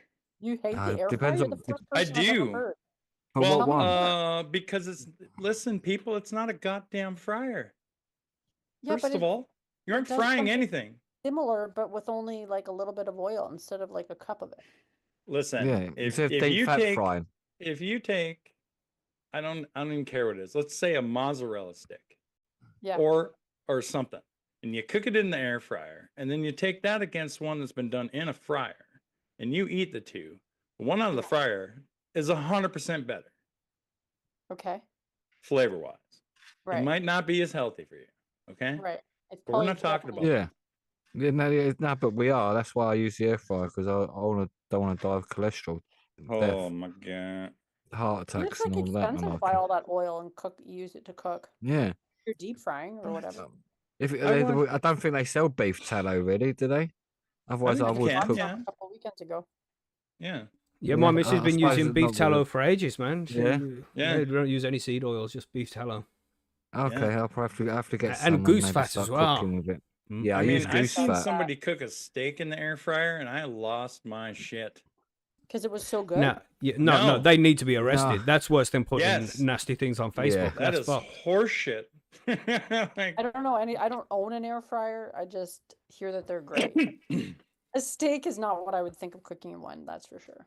Yeah. well, They make yeah. Great chips and things like that, though. Yeah. Like I get can it see for it certain that. things, Mhm. you know, that you want to pop in and heat Especially, up or what have you. Any pre-made stuff, like if you pre-made a cottage pie and you want to reheat it, if you know what I mean. So you cook it, but instead of Right. cooking it in the oven, if you know what I mean, you cook it in the Yeah. air fryer, and they're much better. Yeah, but so many ovens nowadays have that built in. It's called convection. A lot of ovens mean, don't. No, not in the UK, mate. We don't I have. We have forget, different. you guys have little He's got cages. one of them fancy ovens. Yeah, I don't, but the lady does, and I use that shit all the time. exactly. There you go. We It don't is have that good. fancy shit in I'm the surprised UK. you have such strong opinions about the air fryer. Yeah, what's What? that about, Yeah, John? innit? Show Yeah, us on the innit? doll where the air fryer touched you, bro. Yeah, that's what I was Listen, thinking. it's That's the what I was thinking, last totally. part of the words. That's the main problem. Okay, Well, But why it don't is we call it fried. an air cooker then? it is not fried. But it is sorta. Fried by I don't the think so. What fried happens by if you the air. spray oil in it? Then it's fried. Fried by the air. Yeah. Oh, If you go out in God. the sun, you get a bit fried, didn't you? Yeah, Exactly. yeah, but it's the sun cooking me, goddamn, not Yeah, the so what's the- air yeah, blowing on me. Exactly. Well, what else blows on you that gets you that hot then? What if it's a non-windy day? I'm still frying, baking like an egg out there, because I'm So kind of bald. it's really more about the word choice. Yes. Yeah. Yes. So they could have called it anything else, like Yeah. a little bit of Air oil frying. cooker. Air cooker. cooker. Well, I'm gonna call it. Toaster oven. I'm gonna bring out an air cooker just for you then, John. Thank you. I appreciate that. No problem. Yes, all right. No worries. I mate. mean, they don't call it a rice fryer, right? It's a rice cooker. Yeah, but but you that's boil not- it. a things rice in there. boiler though. It is a boiler though. You're meant to boil Well, rice. So well. rice don't Ah. get cooked. It But gets that's how you boiled. cook rice, is by boiling it. No. Yeah, don't but fry it's it. cooked. Nah, but it's You don't not cooked. It's fry boiled. Right. I mean, Couldn't call How the it a fuck rice did we get fryer. onto this conversation in the first place? What You happened here? left. That's what happened. You left Macky. You all went It's you all went John's to- fault. He started kicking off about air fryers. And I Yeah. like the air fryer Yeah. because you know it only takes like 2 minutes to preheat it. You don't have to like me wait ask 10 minutes for Macky. the oven. Yeah, sorry. You ever do a steak in the air fryer? Oh fuck no, no. That's yeah, lamb ones are quite Yeah, good. it's isn't supposed to be done in the grill. They've got mint sauce on it. You know? oh, I'm just Ah. joking, yeah. John. I'm only joking, John. I'm only joking. It's Oh, fried, my bro. Jesus. No, mate, it's Fried. better. It's better in the air fryer than it is the grill for sure. What? Shut Steak? your Oh face. no, you're triggering me Yeah, now. lamb Okay, steak. oh, lamb shit. steak Everybody calm is. down. Cookies in the chat. No. Everybody relax. No, we gotta fucking man. We're gonna get dislikes on this video talking like that. But he can't put lamb steak Because in the the air fryer. the fat gets cooked properly. Then the whole chunky Yeah, side lamb bit is of pretty fat gets. fatty, too. So Yeah, if it's man. You work. just need to sear it properly. Oh my Nah, mate. Jesus. Yeah, but what if Nah, you're mate. pressed for time? You need the That and your potatoes in Yeah. the air fryer, much What? better. And your Press for tomatoes. time's the same amount And of your time. tomatoes, mate. Yeah, That's exactly. right. That's right. Oh, fried green tomatoes in the air fryer. Green Yeah. tomatoes. What the fuck are you on about? Fried green tomatoes at the Whistle Stop Cafe, innit? That's what you meant to have them. What the, I mean, they're I've not good never if they're eaten them. green, right? I don't want that, but people eat them. You know what I mean? There's a whole What? movie about that shit. fried green Yeah. tomatoes. Yeah, it came out in like the 80s or something. Yeah. I've not seen it. Not relevant. Jesus. Well, a couple people in the chat have said. Well, someone said Grandpa said sous vide. I agree. Excellent way to cook, and also charcoal barbecue. That's beautiful. I love Mhm. charcoal so Mhm. much in my heart. Me too. I just bought some Mm. charcoal. I just have to wait for the weather Oh, to be. Oh, I Is that bought a for new the- pellet grill last year, and I do kind of like that thing, but it still doesn't give the taste of charcoal, man. yeah, man. Charcoal Love fucking charcoal. cook food. That's the way. We've been doing that for millions of years, man. That's The the way to do it. round Weber grill. Mm. I have one oh, do I have a Weber? I think I do have a Weber actually. Wow. They make the best round grills ever, man. Yeah, I really like mine. Mm-hmm. Now I'm thinking about I have cooking two. some charcoal grill food. Anyway. Mm-hmm. Yeah. There you go, everybody. Damn. Well, a little air fryer controversy for you. Yeah, That's right. Should make that into one of them shorts, but it was 5 minutes long. You know? Just take clips out of it. It'll be fine. Jesus. Oh man. It just yeah, I learned a couple more jokes this week. Some good jokes. Okay. So Bring right, so it. this pirate Jesus. Nobody gets This is this. starting off great. I don't know why I'm doing this. Like, right, so a pirate, he walks into his old pub. He hasn't been there for a while. You know, it's been a few years since he was last there. And as soon as he walks in, the barman recognizes him. He's like, "Oh no, Jolly Roger, how's it going, man?" Oh, because he gets a bit shocked when he actually sees what's going on here. He's like, "Damn, man, you got a wooden leg now?" It's like, "Yeah, man, we got into a big sea battle and I got my leg blown off, I'm afraid." It's like, "Oh, that's really shit, man. Oh my God, look at that. You got a hook for a hand now?" It's like, "Yeah, I got in a sword fight. And the guy won and chopped off my hand." Oh, that's unlucky, man. Oh my gosh, you've got a patch over your eye. Did you lose an eye as well? It's like, "Yeah, man, I was on the boat and I looked up and a bird just shit in my eye." And it's like, "Oh my God, you lost your eye because a bird shit?" He's like, no, it's just the day after I got the hook." Oh, Jesus. You see, nobody gets it at first. It takes a while to sink in. But you know, because Okay. he didn't, you know, he's just not used to it yet. I mean, you're not used to a new thing, and so he's got the bird pooped in his eye, and he's like, "Oh fuck!" But he's got a hook. You know, Right. Yeah. When you have to explain a joke, it becomes less funny. that's why I And- was like, "Why am I doing this?" You know, it's a good joke. Now I'm It's a gonna good have to joke. explain it. Yeah, I'm gonna have but to tell it's a good words. joke.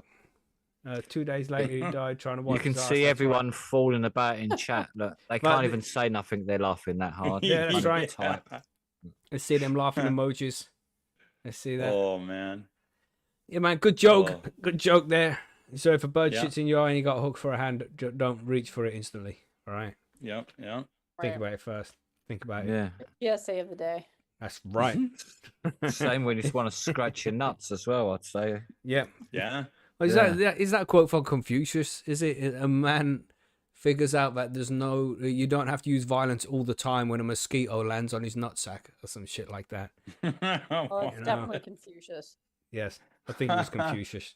Sounds like Who something else- Confucius would say. Exactly. Who else could it be? Jesus. We should compile some of Oh my these fucking goodness. smoke breaks sometimes and turn them into an episode of themselves. Because nobody hears this. This all gets edited out and just gets left in the YouTube here for the YouTubers to listen to. Oh, does it? Yeah, it doesn't get put into a show. Old Chinese proverb, you know what I'm saying there? Cornerstone. Yeah. Oh my gosh. Oh my gosh. Anyway, it's so good. should we go and talk about some compost? Yeah, I think we Yes. should quickly. Yes, Did I say that correctly? you Yes. did. Congratulations. Yes. The whole new world. Just trying to be a better man today than I was yesterday. That's all. Let's go on to the grow Compost. guides. You're doing it.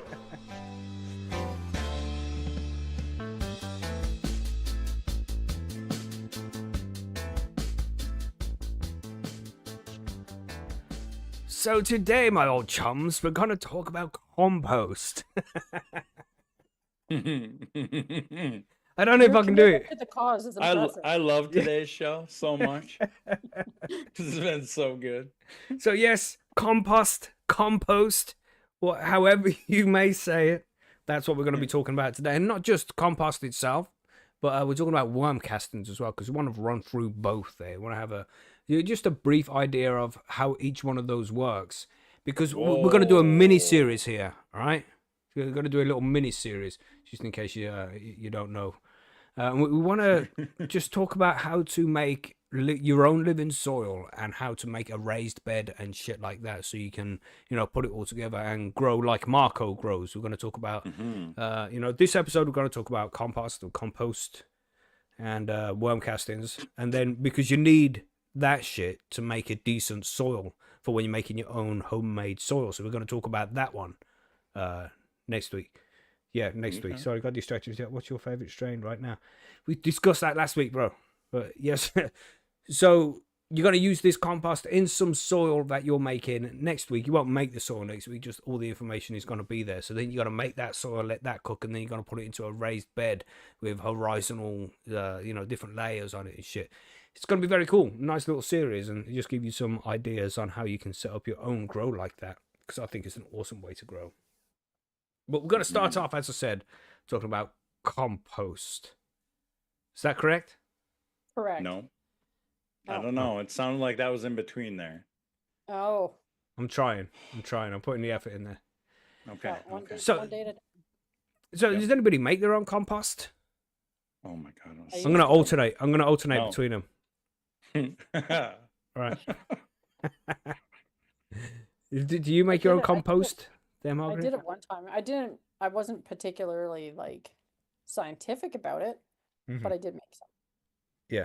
That's the same. I've made some before, but it's not like I was strict with it. Like, I have to put this in and that, and it's just like, no, just throw everything in, and eventually it'll turn into the compost. What are you saying, Billy? About what? The compost? Yeah, because you grow organically. Do you use compost teas or anything like that? Not at the moment, but I want to start to get into more of that side of composting. I've got a big compost pile, which I've been composting. So. Oh, nice. How long have you been doing that for? Couple of years now. 3 years, I think. The compost pile has been composting.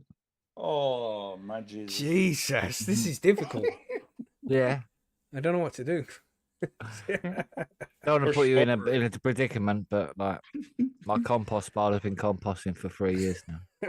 The way you say compost has been compromised. Yeah. Right, so we have some good episodes on this as well, and specifically on making compost by with Elaine Ingham, and she is definitely somebody you should check out if you haven't heard about her before, and check out our interviews with her, because she discusses lots of different ways to make this stuff. So I'm going to try and avoid saying it altogether now. So I said this stuff instead of compost, and she says you can get it done in like 7 days if you do the right techniques. Jesus, what? Yeah, 7 days. She says you can get some decent compost if it's done properly. Yeah, so listen to that episode there. Go check her stuff out. She knows what she's talking about, man. She is a legend. She knows her shit. If that's an argument from authority, then let me know, which it is. But essentially, you're going to get plant matter, and you're going to put it in a pile, and it's going to break down over time and turn into what is compost. And this is going to be high in nutrients, high in microbes, high in fungi, hopefully. All this stuff's going to be put together to make up this good shit. And you're going to add that to some cocoa and some like rice hulls or perlite when you're making your living soil, which we'll cover more next week. And this is going to be a good way not only to feed the plant, but inoculate the medium with some good microbes as well, which is going to make the plants very happy. So I thought it would be better. You can go out and buy this shit from the shop, which is cool. Right. You're going to get decent stuff, but you're not going to know what's in it, are you? You don't know what really is going on. But if you make your own, it doesn't take very long. After a month, say 4 weeks, maybe 6 weeks, if done properly, you should have a good amount of compost for you to be making your own soil with. So it doesn't take very long. You just have to get the right kind of shit. And not only do you know what's in it then as well, but it's made locally.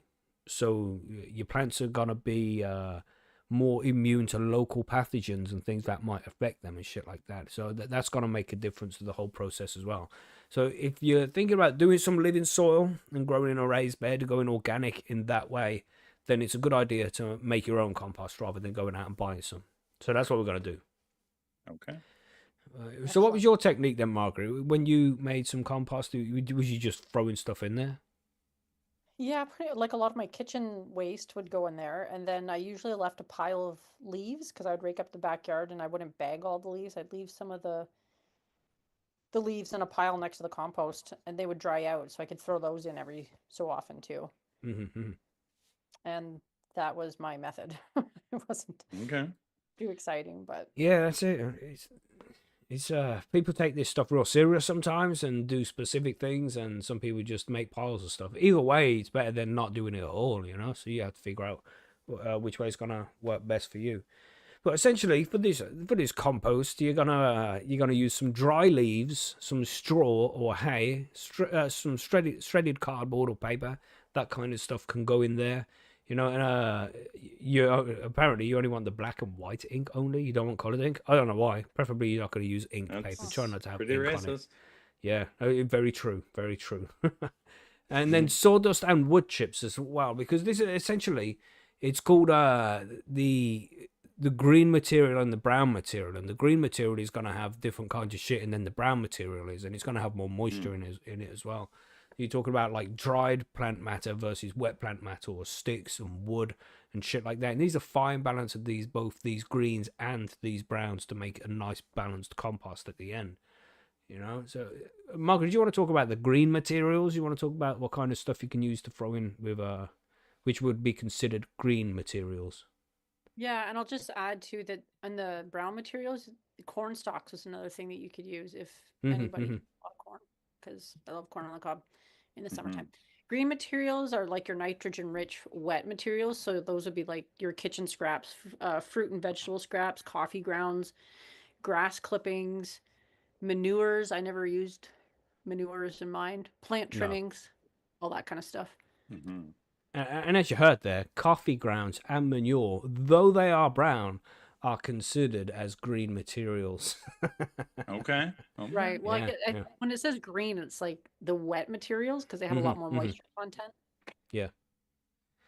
And then it's about finding the right balance between the two. And it's about you're putting 50% of one in and 50% of another in is how it's supposed to work.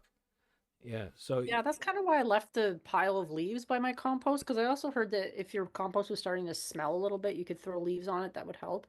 yeah, well, if it starts to smell bad, it's usually because there's not enough oxygen getting in there, because you got the aerobic bacteria and the anaerobic doesn't smell good. That means there's not enough oxygen. And if it smells okay, it's not going to smell great. It's compost. But that means that there's plenty of oxygen getting in it. So if you add the leaves to it, then it aerates it a little bit, and it starts to get more air in there, so it doesn't smell so bad. Yeah. So it's a pretty easy process. You just got to find this stuff, because that's the difficult thing I have. I don't have like grass in my garden and things like that. So to make compost in the first place, I don't have the plant materials like that. But what I do have is a worm bin, and the worms can convert fucking loads of shit into good vermicompost. But we'll cover that in a little bit. But, so when it comes to this whole composting thing, did you use a compost bin or anything, Margaret, or you just leave it in a pile? Oh, I had a bin. Cool. I had a bin for it. Yeah. Yeah. I had a nice compost bin at one point, but it never really got full, and that was just mainly grass clippings. I think I got one off of like Marketplace or something like that. Yeah, man. So when you want to make this stuff, when you come in to make your compost, right, you got to pick the right location for it to be in, and you want it outside. You don't want that shit. You don't want all that stuff just decomposing in your spare room. Smell a bit funky. You know, so yeah, outdoors is best for this kind of stuff, and you don't want it in too much of a warm space because the sun is going to heat it up a bit too much. And though it will get heated, we'll say that we'll discuss that in a bit as well. But you don't want it drying shit out too soon. It needs to be done through a natural process. So try and put it in a nice shady area, yeah, because you don't want it to dry out. You want to keep it like a sponge essentially. So if it's outdoors, don't leave it in direct sunlight. Find a nice shady spot to put this compost bin or where you're gonna build it if you wanted to go that way. But you can get them nice like a tumbler and shit like that, which is really cool. You know what I'm saying? But yeah, that's for them fancy rich folk, you know. I've What is seen it one that of you them. get? Sorry, Margaret. Those are pretty. What did you say you get for it? One of the tumblers, you know, where you can put it in. Oh, And tumbler, yeah. Yeah, and you can turn the thing to tumble it because you're gonna have to mix all that shit up as time goes on, you know, to get oxygen into it and to make sure that it's all decomposing evenly. You Yeah, know, I'm so not you can sure I get was them great at tumblers. that. But yeah, just make a pile is good enough because you're gonna flip it over essentially like once a week. They recommend as a minimum is you know, leave it to break down for a little bit and then get in there with garden fork and just dig it up, flip it over, and mix it up a bit to help it all break it down. Yeah. So John, do you want to talk about build your pile or bin? You want how to build a bin or a pile of compost? You want the best methods to cover there? I'm looking for this here for a second. Yeah, I can talk about that. So for building your pile or bin, you're going to start with a thick 4 to 6 inch layer of browns. Again, we talk browns and greens. It helps with the drainage and the airflow. Add 2 to 4 inch layer of greens. Cover each green addition with another layer of brown to prevent pests and odors, etc. Keep layering. Yes, that's Keep it. going. Easy as that. It's pretty innit? simple. Yeah. You can just.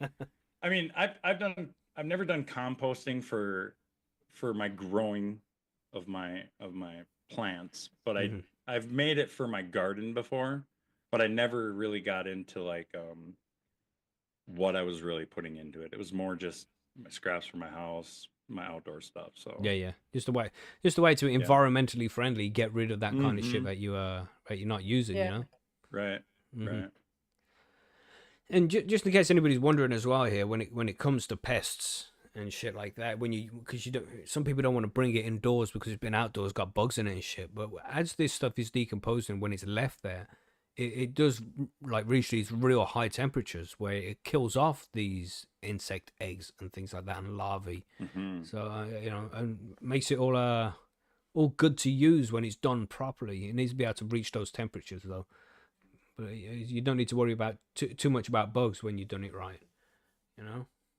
Nice. But do you want to talk about moisture? Are you there, Billy? Moist. I know this is your favorite topic. Give him that one. You know what I'm God saying? damn it. Macky. Well, the moisture again is like you just got to maintain it. It's you don't want it to dry out, but you don't want it to be totally soggy either. It's similar to your plants in a way. The plant is same. If you're growing in soil, then you're used to maintaining that balance sort of thing, and that's what it's about. So the top layer a little bit could maybe dry out a little if you've got the direct sun, if you haven't got a lid on it. But then sort of you want to, like you said, you want to turn it regularly, so that dry bit at the top would just be mixed, and so you got to keep it slightly soggy, but not overly soggy, isn't it? Pretty much. And I would say the best thing is to, like you say, if you've got the money, get one of them turning bins is probably the best way to keep it all evenly moist. Yeah, which is really the main thing. but it depends how much you're making at the same time, doesn't it? Yeah, exactly. You need a big fucking turner for that. Yeah, so if you're only making a small bit, then for a few plants, then you only need one turner, small turner, and you can get away with it. But otherwise than that, you want like a really big bin, didn't you? Really? Yeah. Or what they call, you know, the big mat things, like a tarpaulin type thing, so you can easily move it about and cover it and stuff, maybe. But yeah, the moisture is I suppose just something you got to maintain quite easily in a way. Yeah. Because it depends on where you live as well. Because some places like here retain the moisture just because you live in a moist area. Yeah, If yeah. you live out in the fucking desert somewhere, well, then you have to be fucking watering it all the time, ain't you? Because it's going to just dry out from the heat. So Yeah. I suppose it's know where you are and where the storage is. Direct sunlight all day obviously isn't any good. So get a lid and keep an eye on it. Yeah, and that'll help. You know, like if you're in the UK and it just rains too much, you don't want that getting on the compost so much. You want to try and keep control of those moisture levels. So maybe it's a good idea to have a cover on it. But it depends on where you are, you know. I've seen there's loads of different channels out there on how to make good composting bins. I mean, because you can buy one, of course, but you can also build one. It's reasonably easy to do. And you just get some of those pallets, you know, them wooden pallets. You can get like 4 of those, one for the floor, then 3 around the side, and the front's open. And you just load it all onto there, and then lets all the moisture run out at the bottom, and it doesn't stay in there. So if it does get too overwatered, then it'll leak out anyway, like runoff in a plant does. You know, Right. so that's a nice, easy way to do things as well. It's just something you have to keep an eye on. You know, don't want it getting too wet. It needs to be the consistency of like a wrung out sponge. And then you should be okay with that. Just don't let it get too wet, because that'll trap in the oxygen, make it smell funny, and it'll bring in bad bacteria and shit. You don't want that. Yeah, and if you haven't got one of those turners, then you're gonna have to turn it. You have to use some kind of garden fork or a spade, and just put it in there, turn it over, just and let the air get in there. You know. And that'll add the and you have to do that as well, not just to balance out the moisture, but it adds more oxygen, and that will speed up the decomposition of the I whole usually get like a composting pile. poking stick by my composter too, so I just poke holes in it every so often. Cool, That's a cool. good idea. You're just Did out you- there stabbing shit. Did you have one of those? Because you can get those thermometers, can't you? Where you can put the thermometer in it, so you can, you know, like a meat thermometer. And you can Yeah, put I that in never the did compost that. pile to see how hot it gets in the middle, because it gets surprisingly hot. Mhm. Yeah, Elaine Ingham talks about that stuff in the interview we had with her as well. I would turn it every so often, but definitely not every 7 to 14 days. I was more likely poking it with a stick. 'Cause Yeah, that'll do as long as don't- as long as Don't something's get on the happening. wrong See side of this? Margaret. She'd be Mm, poking mm, you with the mm, composting mm. stick, mate. That's right. That's That's right. right. Holy, Yeah. so violent, Margaret. So when's this shit done? What do you think, Margaret? Do you want to talk about harvesting when you harvest this compost? yeah, I mean, just ask it, isn't it? No, I'm kidding. Usually when it's like dark brown to black, crumbly, and it's gonna smell earthy. I think you can just imagine like all those. I don't know. I can just imagine it. Yeah, when it Maybe a smells few nice. Yeah. months. Yeah. Well, it's gonna smell nice and earthy. Mhm. I guess hot compost, 2 to 3 months if managed well. Cold Mhm. compost, 6 to 12 months, give or take. That's a long Yeah. damn time. Yeah, It and if is. you follow Elaine Ingham's method, then you can get a week, 2, a month. You know, she That's has crazy. particular ways to do it. Yeah, it's crazy, isn't it, to think about I it guess being that's if done you're in being such a like short amount super of time. intentional with your Yeah, compost. yeah. I was more like, I'm throwing out my kitchen scraps and here's a few leaves sprinkled on top. Right. Hope for the best. And that's what most people do, and that's still Yeah. going to make some good shit, isn't it? But if you have to find that balance between the greens and the browns. That's the important thing, you know. And if you're just using wet vegetables all the time, then that might cause issues with the final mix. So you have to add some other stuff in there as well and keep mixing it. But this is essentially just free. You just have to leave it to actually decompose and break down. You know, it's free stuff, man, and you And can. it is like really active because I do remember when I had 2 composts at my old place and I took the lid off of it one time after like probably in the spring.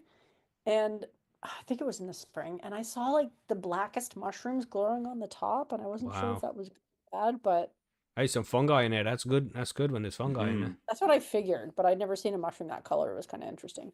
Did you not pick it? I think I probably just turned it back into the rest of the compost. Nice, good idea. Nice. Yeah. Yeah, man, some good healthy compost. You know, you won't be able to buy shit like that. No, you can only make it yourself, No. man. Yeah, Yeah, it's got so- all the local stuff in it. And that's it. And when you make enough of it, then you can use that shit. If you're not going to use it as like mixing up soil to put your plants in, then you can at least make compost tea, where you can just get a handful of that shit, drop it in some water with an air stone bubbling at it for 24 hours, and that shit fucking smashes it, Boom. man. Yeah, you just spray that on your plants will be happy. You know, a little bit of a foliar feed, not when it's in flower, of course, you know, when it's in veg, and it just applies these local microbes to the plants as well. And you can feed it in the root zone too, because it's got nutrients in, depending if you don't do it in like hydroponic mediums. But if you're in soil, yeah, you can use some compost tea, man. Plants fucking love it. You know, so you don't have to just use it for your soil. You can use it for nutrients in that way as well. And it's, as I say, it's free. Just gather up this shit, put it in a pile, and just give it time. Does using the compost tea, like if you use it indoors for soil grow, would it smell? No, it shouldn't smell because it's got the good bacteria in it because it's been aerated properly. Right. Okay. And then it should be good to go. Because that's the important thing when it comes to the bacteria in the soil. If there's not enough oxygen, the bacteria goes bad. You know, it all starts to die and starts to stink bad, and then bad bacteria pops up. But if you keep the oxygen going, the bacteria stays happy. You know, and that's the way to do it. But there is another way to make compost as well, right? Where you know, this is where you're just leaving stuff to pile, leave it all to break down. But there are these things that crawl around in the soil called worms, and they eat it and shit it out, which makes it even more bacteria ridden. And that's the shit you really want to do.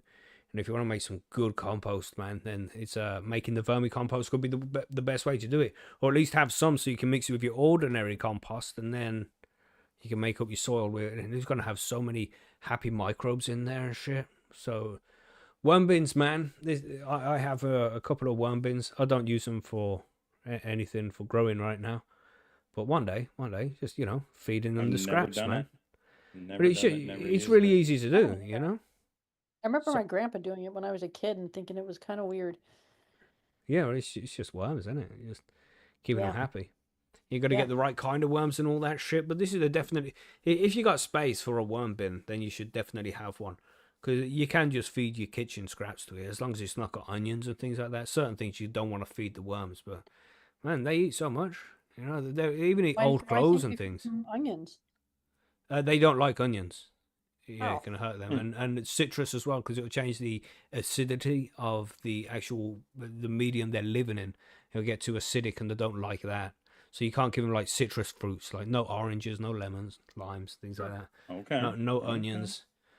They like avocado. They breed in avocado. They breed in banana skins because that's like soft and full of moisture. So they lay a lot of eggs in that kind of fucking thing. posh, aren't they? Avocado. They are, yeah, fucking. The fuck they think they are? Fucking shit. But They you live can in buy. Surrey with their Range Rover and all But that the thing shit, is, if you go like Aldi and you get the ones that are reduced because they're gone bad, the worms don't give a fuck if they're good or bad. You just get the bad ones.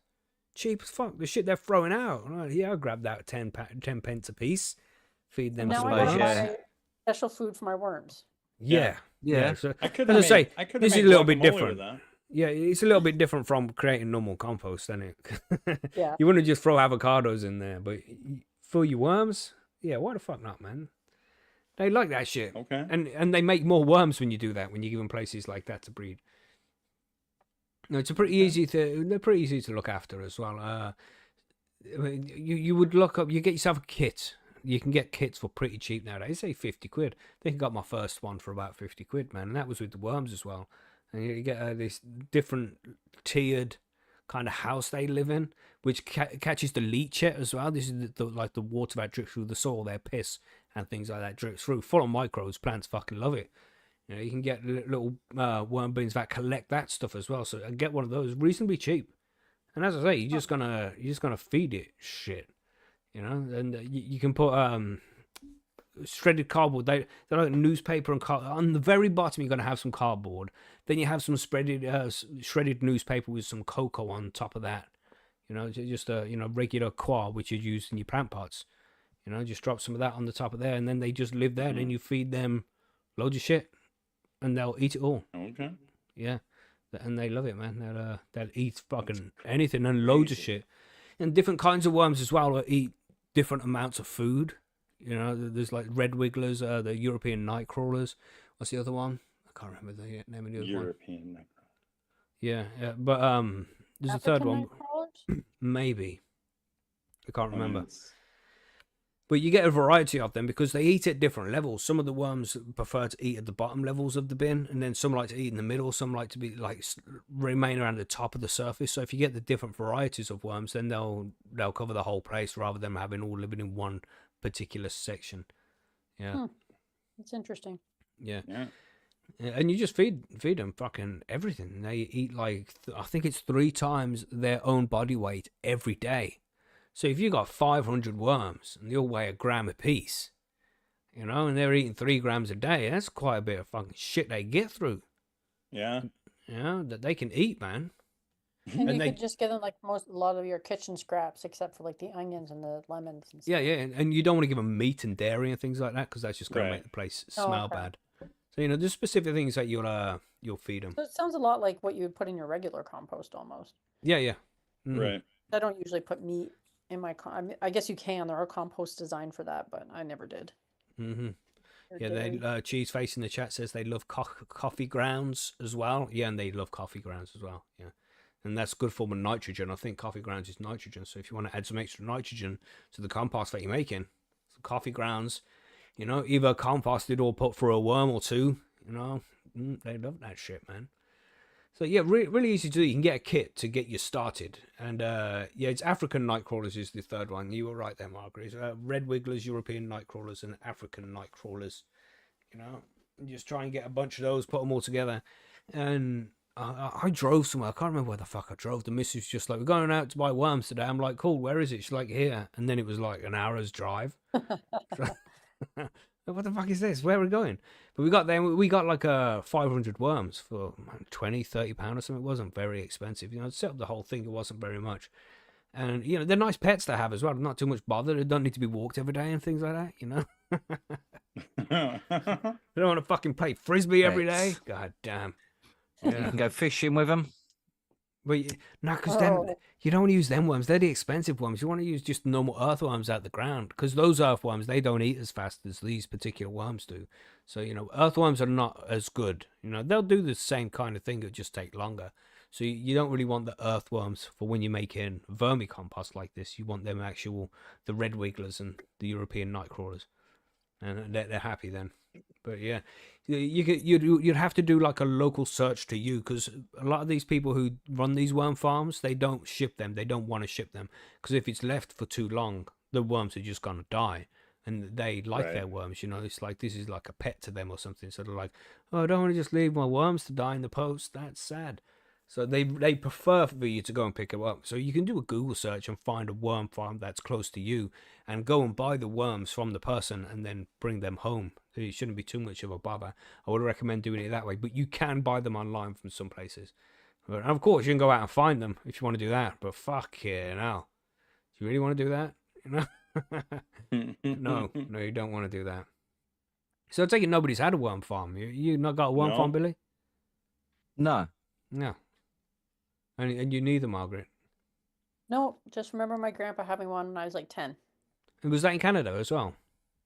Yeah. Funny thing is, too, he was British. It's just like, because it gets really cold at wintertime in Canada. I mean, I know they're okay here in the UK because they just get closer together in the middle of the worm farm to keep themselves warm over winter so they don't all die off. But man, it gets really cold in Canada, doesn't it? Yeah, I don't remember. Yeah, they'll freeze to death. Winter. But he was a huge gardener. Like he grew flowers and a lot of vegetables too. Cool. Use them and all that stuff. Yeah, man. Really easy to do, right? So you say you've gone out, you've collected your worm house wherever they're gonna live, and you've set it all up. You've put the cardboard down, some newspaper, some cocoa, and then a little rag on top of that just to keep them happy. And then you start adding your vegetable scraps, some coffee grounds, some crushed eggshells they like as well. You know, that adds calcium to the medium. They just break all this stuff down. And yeah, and eventually they turn it into, it's called black gold is what a lot of people call it. You know, we've had Captain Matt and the worm people on the show a couple of times before as well in those interviews, and he speaks specifically about making these worm castings. So definitely check out them episodes if this sounds all interesting to you. But yeah, you don't want to feed them meat, dairy, no oily foods, no citrus, or onions or garlic as well. But you know, just a little bit of garlic. Everybody likes a bit of garlic. Fuck, you know. Yeah, throw it in there. Come on, now. You know what I mean? God damn. Love Garlic. The missus, when she's cooking, she knows to put extra garlic in my shit. It's like, man, you got to keep the vampires away. You know what I'm saying? Fucking hell, they're everywhere. That's right. That's right. Mm-hmm. Did you ever see that random tangent, everybody? Did you ever see that guy on the internet? And he was talking. He was being interviewed on the news, and the news guy was like, "Yeah, they're removing all the garlic plants from this community garden. What do you think about that?" And he's like, "It's not cool. We're going to start seeing loads of vampires around here. We've never seen any vampires here while we've had them garlics, and now they're going to take them away." What? You can't tell if the guy's being serious or not. Jesus. Oh my God. Yeah, man. Okay. But this kind of stuff takes time as well. You got to give the little worms time to eat down all the stuff and poop it out and shit like that. It can take months, man. It's like 2 to 4 months at least. They will be ready. And there's a certain way to harvest them as well, because the poop goes to the bottom. So there's certain methods to do it. When you got these worm houses, they'll come with different layers. You don't use the layers straight away.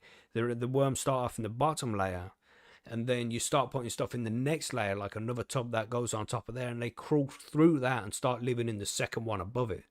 And then when they've all moved out of the bottom one into the second tier one, then you can take away the bottom one, and that's full of worm castings, which is just like worm poop and sometimes worms' eggs as well. And you can scoop out them cocoons, and in them cocoons can have like 7 worms in each one of those, man.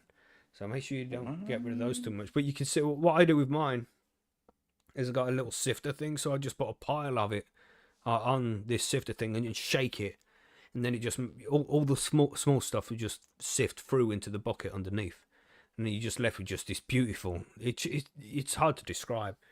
It's a crazy substance, man. It's like this beautiful black soil that you just know. You pick it up and you just know that's full of some good shit. It's definitely, yeah, exactly. Like actually some good shit. Like so much good microbe activity going on in there. There's so many good nutrients in there. I use it all the time. Well, let me tell you, when I was a kid, my parents always composted because they were big gardeners too, and they moved a compost pile to somewhere else, and my sister and I planted sunflower seeds in the old compost pile. They grew to like 13 feet. Damn. Jesus. Like huge. Yeah, man. Steroids. Because it was the old compost pile. Yeah. And it's not just the nutrients, it's the microbes that get made there as well. Mm-hmm. There's so much that goes on. And that's what makes that shit grow good. When you can harvest them, the worm castings like that, scoop it all up, add it to some soil, you're looking at some good shit, man. And for free, well, essentially for free. You got to obviously set up this stuff, but once it's set up, you're only feeding it scraps. Right. You're just harvesting all this good shit every couple of months, man. Damn. And then you use that. Get some vermicompost. That's what it's called, this worm compost, vermicompost. You get that shit, combine it with some other compost that you've made over there in the corner in your composting bin. Mix them together. Damn, you're gonna have some happy plants. Then you're gonna mix that together with some other stuff to make some living soil, and you're gonna have the happiest plants, man. You know what I'm saying? It's a good thing you got your wife with the veggies there, Macky, because if you didn't have her, you probably wouldn't have any worms. I'd be eating the worms. Protein. Oh, Jesus. Holy. Just boil them up, put them in the sous vide. You know what I'm saying, Margaret? You know what I'm saying? Yeah, I mean, maybe in the air fryer there, John. Thinking, No, they might crisp up real nice. They would probably be really good deep fried. Or air fried. It might be. Yeah, you got to try it now. And now I've recommended it like that. Eat books. I'm gonna go pick up some crickets now. We're gonna cook those up. What are we talking about here, you guys? Why not? Deep fried locust, please, mate. No. Have you never eat a fried grasshopper? No, not a damn chance. They don't taste like much. Have you tried it then, Margaret? I have. There's a cricket farm in the area. That don't mean you need to go eat there. It was actually something completely different. I was at like some trade show or something. They had a booth and they had samples, so I tried some. No. They were flavored and salted and like had seasonings on them. They were quite crunchy. Margaret. There's real food. out Apparently there. they're good. There's real. It's not that bad yet, Margaret. This was years ago too. Oh, Wow. Jesus. It was during the pandemic, you know. Yeah. Yeah. They run out of flour. Yeah, Oh, that's right. man. There was no toilet paper. We had to revert to eating cockroaches. Jesus. Oh, But apparently Oh it's my good, and Jesus. apparently they got they got more protein in them pound for Protein. pound than steak. But they can tell me that shit all day long. I don't give a fuck. no. You know, I'd rather eat 2 steaks than the equivalent Yep. weight of grasshoppers. I don't know. I feel like if it deep fried almost anything, you could probably tolerate Yeah, it. very true. Especially if it's deep fried in butter. Yeah. Fucking. Okay. Like these weren't just like plain old grasshoppers. They were like seasoned and dressed and fried up and stuff. What were they dressed in? Yeah. I forget Top now. But hats they and had- Tuxedo and shit. That's how I imagine them had, as like, well. Yeah. several different. They had several Hello, different. my flavors. baby. Hello, my darling. That's the one. It was like a consumer packaged good. It wasn't like they were serving them, like cooking them up right there. This was like a packaged product that they were selling. I would try it. Okay. I would try it. I wouldn't. You know, I wouldn't say no. If somebody was like, Okay, "Yeah, I eat okay, crickets," okay. try it. Now I we mean, got to come on. order some. Of all the And have insects, you try 'em it online seems like Let's the do it. show. the easiest one. And we already eat things like shrimp. Those are just insects of the sea. Oh god. But those taste I good, don't eat goddamn. shrimp. Shrimp are filth. You know, I They used to say literally this, man, shit. but when I actually tried them, like prawns and that, it's like, yeah, that's some good shit, man. I don't give a fuck. Maybe it's got poop in it. I don't care. It's gonna Yeah. eat it anyway. Those It's are only, it's insects. only a little bit of Lobster poop. Lobster was thought of the same way too. That's right. Yeah. Like, Mhm. you know, insects of the land. Random fact of the week. Yeah, them guys in Alcatraz, they got sick of eating lobster. You know, seen as this fucking Mhm. delicacy, and people pay loads of money to eat lobster nowadays. But those guys in prison in Alcatraz ate lobster every day, and they even went on some prison riot complaining because they were sick of eating lobster. They wanted something else. Well, it Well, I just mean, goes you to eat show so much of it. if you eat enough of anything, you'll be sick of it. That's Yeah. right. Except for Sweet Baby Ray's. I don't know. There's a few things out there. That is up for debate, Mackie, but Ooh, maybe you could put that on your grasshoppers, Macky. exactly. You can put all kinds don't of know. things on. I think they had It- they had I don't several know. flavors. You know, probably your barbecue, grasshopper flavor, your ranch. I don't know, salt and vinegar. Woof. Mm. Woof. Anyway, yeah, back to this. Woof. Yeah, so if you want the worms to break shit down faster, just chop the stuff up smaller, you know, and then they can eat it better, and it'll be gone faster. So yeah, don't overfeed them. You know, if you feed them, then it starts to rot, and then you get flies on it and little worms as well. These things called pot worms that are no good. You don't want those in there, little white worms. So don't overfeed too much. Just keep a close eye on them. You can try and get an idea of how much they eat within a week or two, and then you can adjust accordingly. You know, but don't give them too You much. just know like how much to feed them by the fact that they eat it all and it's all Yeah, gone. yeah, it'll just be eaten. Yeah, How long can they go without food? I'm not sure about that. I wouldn't say too long.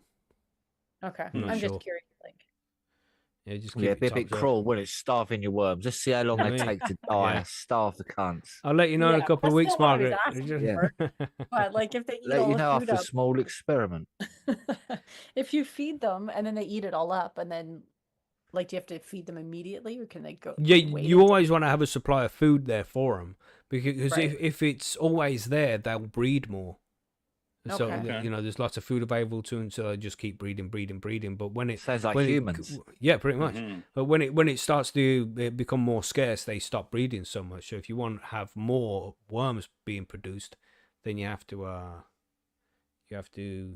feed them. Give them an enough. abundance of food. Yeah. And moisture as well. Lots of moisture has to be kept at the right moisture, but they're good at doing that because you're giving them wet food most of the time. The moisture stays kind of balanced. You know, when you've got a good worm bed, worm bed, whichever you're keeping them in. But it's really, really easy to do. You know, the most difficult thing to do would be to get the actual worm bin they're going to be living in, which you can just buy from Jeff Bezos. You know, pretty easy. And then you Or have to somewhere find. Or somewhere else. If you can find a local place that makes them, that's the best way to go. like you the know? worm bins. Can you just Yeah, put yeah. it in like a regular bin? Yeah, you can make your own out of just like buckets and things like that. You know, them kind of buckets where you put one into the other, but it doesn't reach the bottom all the way. Yeah. You know, like that. You can get a couple of those and stack them up as long as there's a gap for shit to go on. Just drill Right. holes in the bottom Yeah. so the worms can make their way through them. There's loads of different ways you can make it yourself for sure. Right. You know, Okay. just figure out what works well for you and move forward with it. You know, there's loads So of how good big is YouTubers out there. yours? Mine is I've got 3 150-liter worm bins. Okay. Yes, Convert it's that. pretty big, pretty big. Okay. Yeah, because you just, you know, if you keep feeding them, they just get bigger and bigger, don't they? And I've got a smaller one as well, which I keep in the house because I don't want them getting cold, and they're like my special ones. And I feed them guys. These are the happiest worms in the world. They get fed like old trim and shit like that from the ganja plants, and they also get fed like my mushroom cakes that go moldy. So they get psilocybin, they get weed. These motherfuckers partying. They love that shit. You know what I'm saying? Because Oh, they'll eat my. anything. They'll eat anything. But yeah, they So do you like can them give them stuff that mushrooms. has mold on it? Yeah, like trichoderma into the soil. Yeah, fucking, they love it. Well, I don't know if they love it, but soil loves trichoderma. You know? Right. So that shit needs to go in there. And they just eat anything, man. Yeah. Okay.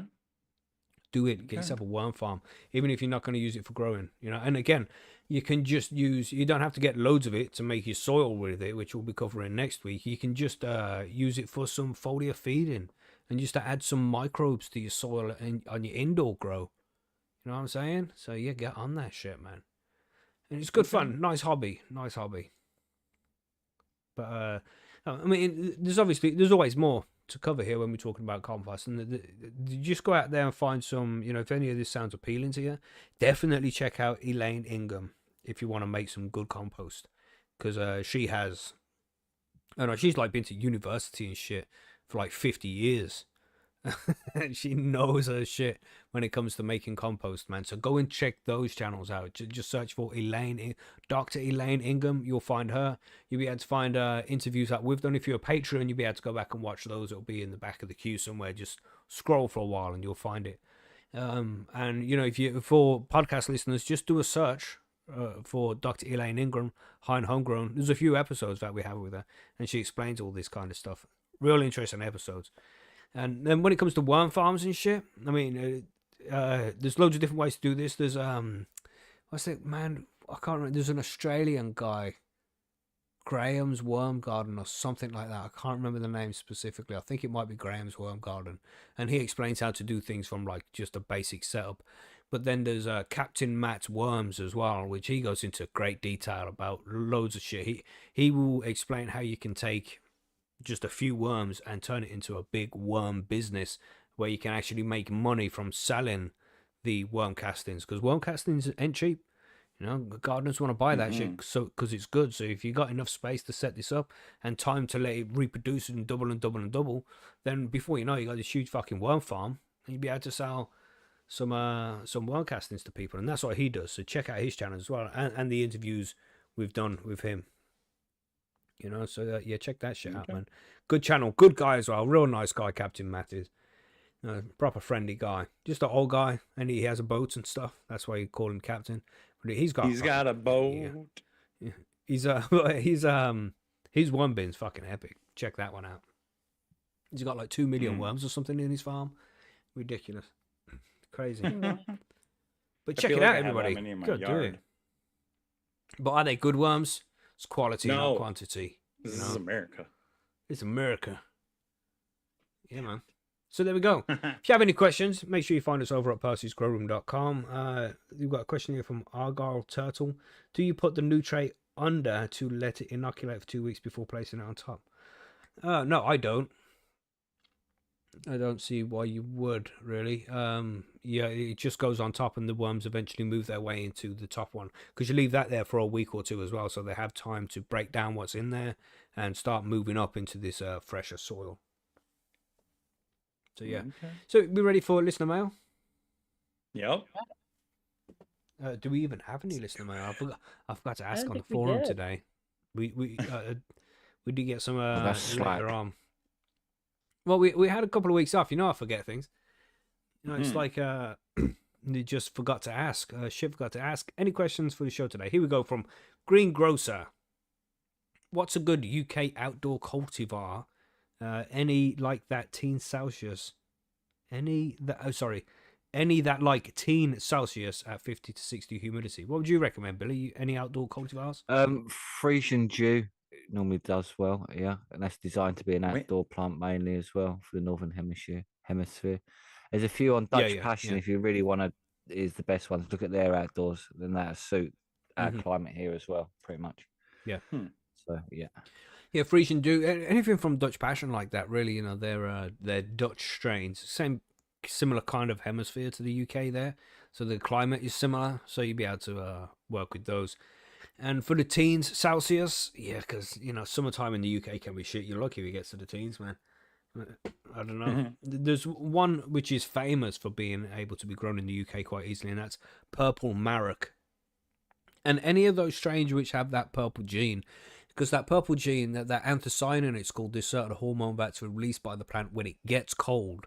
That's what makes it purple. So those purple strains, that they tend to be happier in colder climates, you know. And I say colder climates, but we're talking like at teens Celsius, you know, 15, 16, 17. And that's why they have that purple there anyway. So if you're finding something purple, that'll probably do well in outdoor climates like the UK. But there's lots of options. Lots of options, man. I would just say go for an auto, you know, because then it's going to be done before it gets too cold. Because that's the concerning thing, is having it go on for so long that you get to the end and it's like the end of October, start of November, and it's too cold and wet. Then you just bud right over everything. So yeah, check out those strains. What did you say, Billy? Frisian Dew. Yeah. Frisian Dew, yeah. Yeah. It's a good choice. And purple Marek as well. Give them a shot. But there are quite a lot of options out there nowadays. If you search a particular seed bank for Outdoors UK, it will show you a few that you'll be able to get. And then we have this one. This is a question that came up on the forum this week, and it stirred up quite a bit of controversy. This is about licking seeds. Controversy for one day. Yeah. Have we not? Compost. Never. Compost. We always want more controversy. All right, let's hear it. But it was, who was it? It was Toploader, I think. It was either Toploader or Savant. I can't remember. I think it was Toploader. But he said this guy was talking about licking seeds to get them to crack easier. Like when you get a cannabis seed, put it in your mouth. Licking seeds. Yeah, and then plant it, and that helps it grow or something. So going off of like the saliva's starting the breakdown process of the seed shell. Is that what we're going with here? I'm not sure. Sort of, yeah. And also, it's meant to read any deficiencies in your endocannabinoid system, and then apparently grows them. But that's theory. Jesus, yeah, the pseudoscience strong in that one. Pseudoscience, yeah, pseudoscience is strong in that one. But hey, yeah, I'm not too convinced. I'm going to start be, looking. Yeah, I don't know really about that nice. one. Yeah. So I take it nobody's licked their probably seeds before, got no? confused. No. Yeah, you probably got If I licked confused. my seeds, I'd probably accidentally eat it. Yeah. And then Put it I on would a have no salad. seeds on top. So I had the idea of maybe people lick it like that because the digestive juices in the saliva would help break down the outer shell a little bit Licking more. my digestive juices, eh? Ooh, Yes, Billy. missus. I don't. Most people on the forum were like, "What the fuck? No, this doesn't make any sense. I don't think it's a good idea." I've heard. I will say I've heard. Can't do anything worse, though, can it? science Can't on not do nothing bad. If you know what I mean. I So don't know. Maybe it can because there's a lot of bacteria in your mouth as well, and some maybe, bacteria is yeah. good, but other bacteria it isn't. You know. Yeah. I don't know. I think I'll just keep Yeah. up with my own method. Yeah. Yeah. Just normal Doesn't involve- germination process is fine. Don't do Water. it, everybody. Yeah. Yeah. It just doesn't sound like a good idea, does it? No. Yeah, I've never heard about that before, which tells me there's not a lot of science behind it. Mm-hmm. Or at least it's bro science, you know. Yeah. It's 100% bro science, I think. But yeah, it didn't work for me. 100% bro science. 99.9% bro science. Because Mm-hmm. until it's actually been until it's been tested out, we can't actually say no, really, can we? That's right. Mhm. Until you've done a someone come along side and by test it. side. Yeah. Yeah. You need to really do a side by side comparison and figure out Yeah. which one if it Take does work or samples not. of their spit and all of that, and know what cannabinoid they're deficient in as well. Yeah, that's where it gets a bit strong. There is where you're saying, that's like, where it gets a it bit. That's where you need detects some proper what testing. what you're low in, and your endocannabinoid system in the plant would adjust accordingly to that. That's a bit Yeah. deep. That is. That's Yeah, a bit that is That's deep, like isn't it? homeopathy or some shit. Yeah.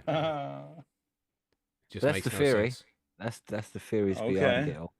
But if it works, Hmm. it works. If it don't, it don't. Be interesting science to actually test though properly. Yeah. So, is anybody going to try it out? Yeah. You know, Yeah, for but have we got science. any actual science out No. there who can I test their own endocannabinoid system? Do we know I any? already sprouted my seeds, so no. Yeah. Take them back I out, spread my Margaret. Yeah, I sprayed great. my Oh, seed they're already earlier in as Hurry. well. soil. So, We're already Yeah. moving along, so no, I'm Okay. past that stage at the moment. That means that it's up to you three. I'm not doing it. I'm not We'll doing it. take yeah, off. like I said, I sprayed my seed earlier. I can only Ah. do that once a day. Yeah. Ugh. Oh, That Jesus means Christ. that's the last one. That's you, Mackie. Yeah, I'm not going to do He it. can't The- spray his seed. the next seeds I'm getting in are hopefully going to be those divine pine from Marco, so I'm not going to be Oh. fucking experimenting anything on those. You don't want to lick the divine pie. Divine pine. Oh, pine. Sorry. Yeah, no. Margaret just goes right to it. Yeah. Lick Calm the down, pie, Margaret. Calm- Billy's rubbing off on you. Yeah, I Margaret. am. I am. Spending I too am. much time with Billy. Yeah. Jesus. Yeah, but the thread is over at Percy. It's under licking your seeds in the general discussions section if you want to check one out, everybody. And it starts off with Topo saying, steady now, because he knows what the reaction to this question is going to be. Heard this for the first time today. Yes, licking your seeds immediately prior to planting. Apparently, so the story goes, it inoculates them with your personal bacteria fauna, encourage them to produce results tailored to you. Applies apparently to many plants. Anyone heard of this before? Yeah, so then there's a discussion after that. So if anybody wants to comment on this and have something to say, then head over to percysgrowroom.com and have that discussion there. It'd be good to know what you all think. Is it bro science? Are we all just not hippie enough? I don't know. I mean, I'm pretty hippie. I'm still not willing to go that way. Yeah. Goddamn hippies. But that's it. Oh, I don't see boy. any questions there in the chat. I don't see anything. No. I've got a question here. It's from no. I'm a pseudonym. Okay.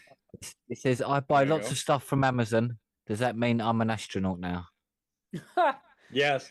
Yeah, actually it No. does. Yeah, actually it It does. does, doesn't it? I think- Congratulations. Yeah, congratulations. I'm a pseudonym. Yeah, man. It's crazy how Oh my God. controversial everything is nowadays. People made that controversial. The Yeah, fact that Yeah, exactly. the Yeah. fact, and we can all say that this is true, that that space flight with Katy Perry received way more press than Elon Musk and SpaceX saving those two astronauts that fucked up with Boeing. Remember that? Yeah, no Kush don't Yeah. remember it because it wasn't shown all over the news like this one was. But we won't get into that discussion today. Not today. Not today. Shush. That's for the That's for next conspiracy week. episodes. Yeah. That's on Friday, is it, Billy? Friday, That's fucking Saturday? next Saturday, mate. Isn't it the first Saturday of the month? The first Saturday of the month. So is that? Mhm. That's just this check. Saturday. It's going to be, Saturday the 3rd by the look of it. Yeah, conspiracy special. We got some shit to talk about. Fucking hell. Jesus. Yeah. Oh my. World's going crazy. We need to talk about some conspiracies. But with that, is there anything else to add here? Are we ready to move on to the outro? I think we're Yeah, I think so. good. All this No, worm talk yeah. has me hungry for dinner. That's Mhm. right. You know what I'm saying? Yeah, so make worm farms, everybody. And then take pictures of your worm farms, put them on Percy so we can see those too. Or you compost this as well. Post. It'd be good to see. Compost. Let's compost. Compost. Compost. Let us know how you say it in the chat. Make sure you spell it properly. Let's Mm. go to the outro.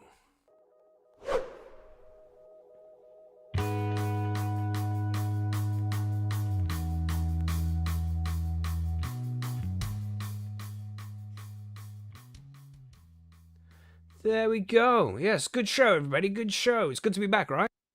Mm-hmm. Oh, no, For no sure. answer from Billy. No answer from Margaret there. Yeah, no, we're still I- contemplating because we I have to choose to listen to remain you silent, for an hour, you didn't know? we? So, right. Yeah, true. You have to listen to those terrible jokes that I tell. Yeah, exactly. No. So I mean, all the I got another jokes joke. You want ranting another about joke? shit. You want another Yep. joke? Give it. Right. So these 3 women, right? They die in a horrific car crash. Oh God. Right. Okay. It was terrible. Oh, it was. God, It's a this mess one. everywhere. Right. Anyway, they go to the gates of heaven, and St. Peter's waiting there, and he's like, "Oh, ladies, come in, I'll let you in the gates over here. Well, before I let you in, you need to know there's a rule that we stick to here up in heaven." And they're like, "Okay, yeah, what's that rule?" He's like, "You're just not allowed to tread on any ducks." I'm like, okay, that seems reasonably easy. We should be all right not treading on any ducks. So St. Peter, he opens up the gates, and they walk in, and as soon as they walk in, they just see that there's fucking ducks everywhere. And it's going to be pretty much impossible to not tread on any ducks. But they do while, and for about a week, nobody treads on a duck. But then, unfortunately, one of them does tread on a duck. And instantly, St. Peter comes over. He's like, "Look, we told you what the rules are. You know, there's consequences for your actions. So the consequence here, it's going to be, we have to chain you to the ugliest man you've ever seen for the rest of eternity." She's like, "Oh, that's a bit harsh." Like, "Yeah, well, that's the rules, man. You broke them, so this is how it's going to be." So she gets chained to this ugly bloke for the rest of eternity. And the other two chicks are there like, "Damn, that's a bit harsh. Let's try harder not to tread on any ducks." So these other two ladies, they don't want to hang around with their friend anymore because she's chained to this ugly guy all the time. They just go off by themselves. And after a week or so, another one of them, unfortunately, treads on a duck. And we know what the consequences were. And St. Peter comes over, he drags this ugly guy with him, chains him up, be like, "You know, you chained to this ugly guy now for the rest of eternity. You shouldn't have trodden on the duck." And the third chick, she's like, "Oh, God, man, this is really harsh punishment here. I'm going to really try hard not to tread on any ducks." So she doesn't go out very much. She stays at home. You know, she just avoids anywhere where there's ducks. And she goes like a month, 2 months, no duck treading. She's doing good. But then randomly, out of nowhere, St. Peter comes walking up to her. And he's got this bloke. But this man, he's not ugly like the rest. He's real handsome. 6 foot, 6 inches. You know, that kind of guy. You know what I'm saying? And he gets chained up to this chick. And she's like, "Wow. What did I do in order to get chained to you for all eternity?" And he's like, "Oh, I don't know what you did, but I trod on a fucking duck."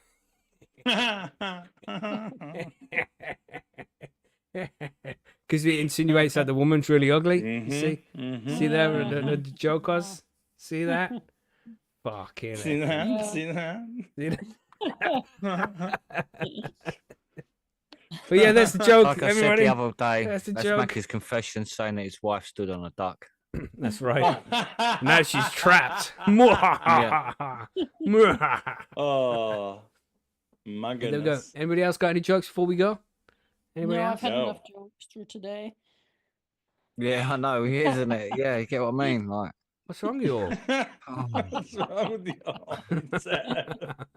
I'm glad I've got a joint to like. That's all I can Oh, oh my But goodness. there we go. Yeah, and there's jokes threads over on Percy. So if any of you guys know a joke that you want to share with us, make sure you fucking get over there up on Percy's and tell us a joke, man. Tell us a joke. I always like good jokes, you know. That's Yeah, right. But we that's know. it.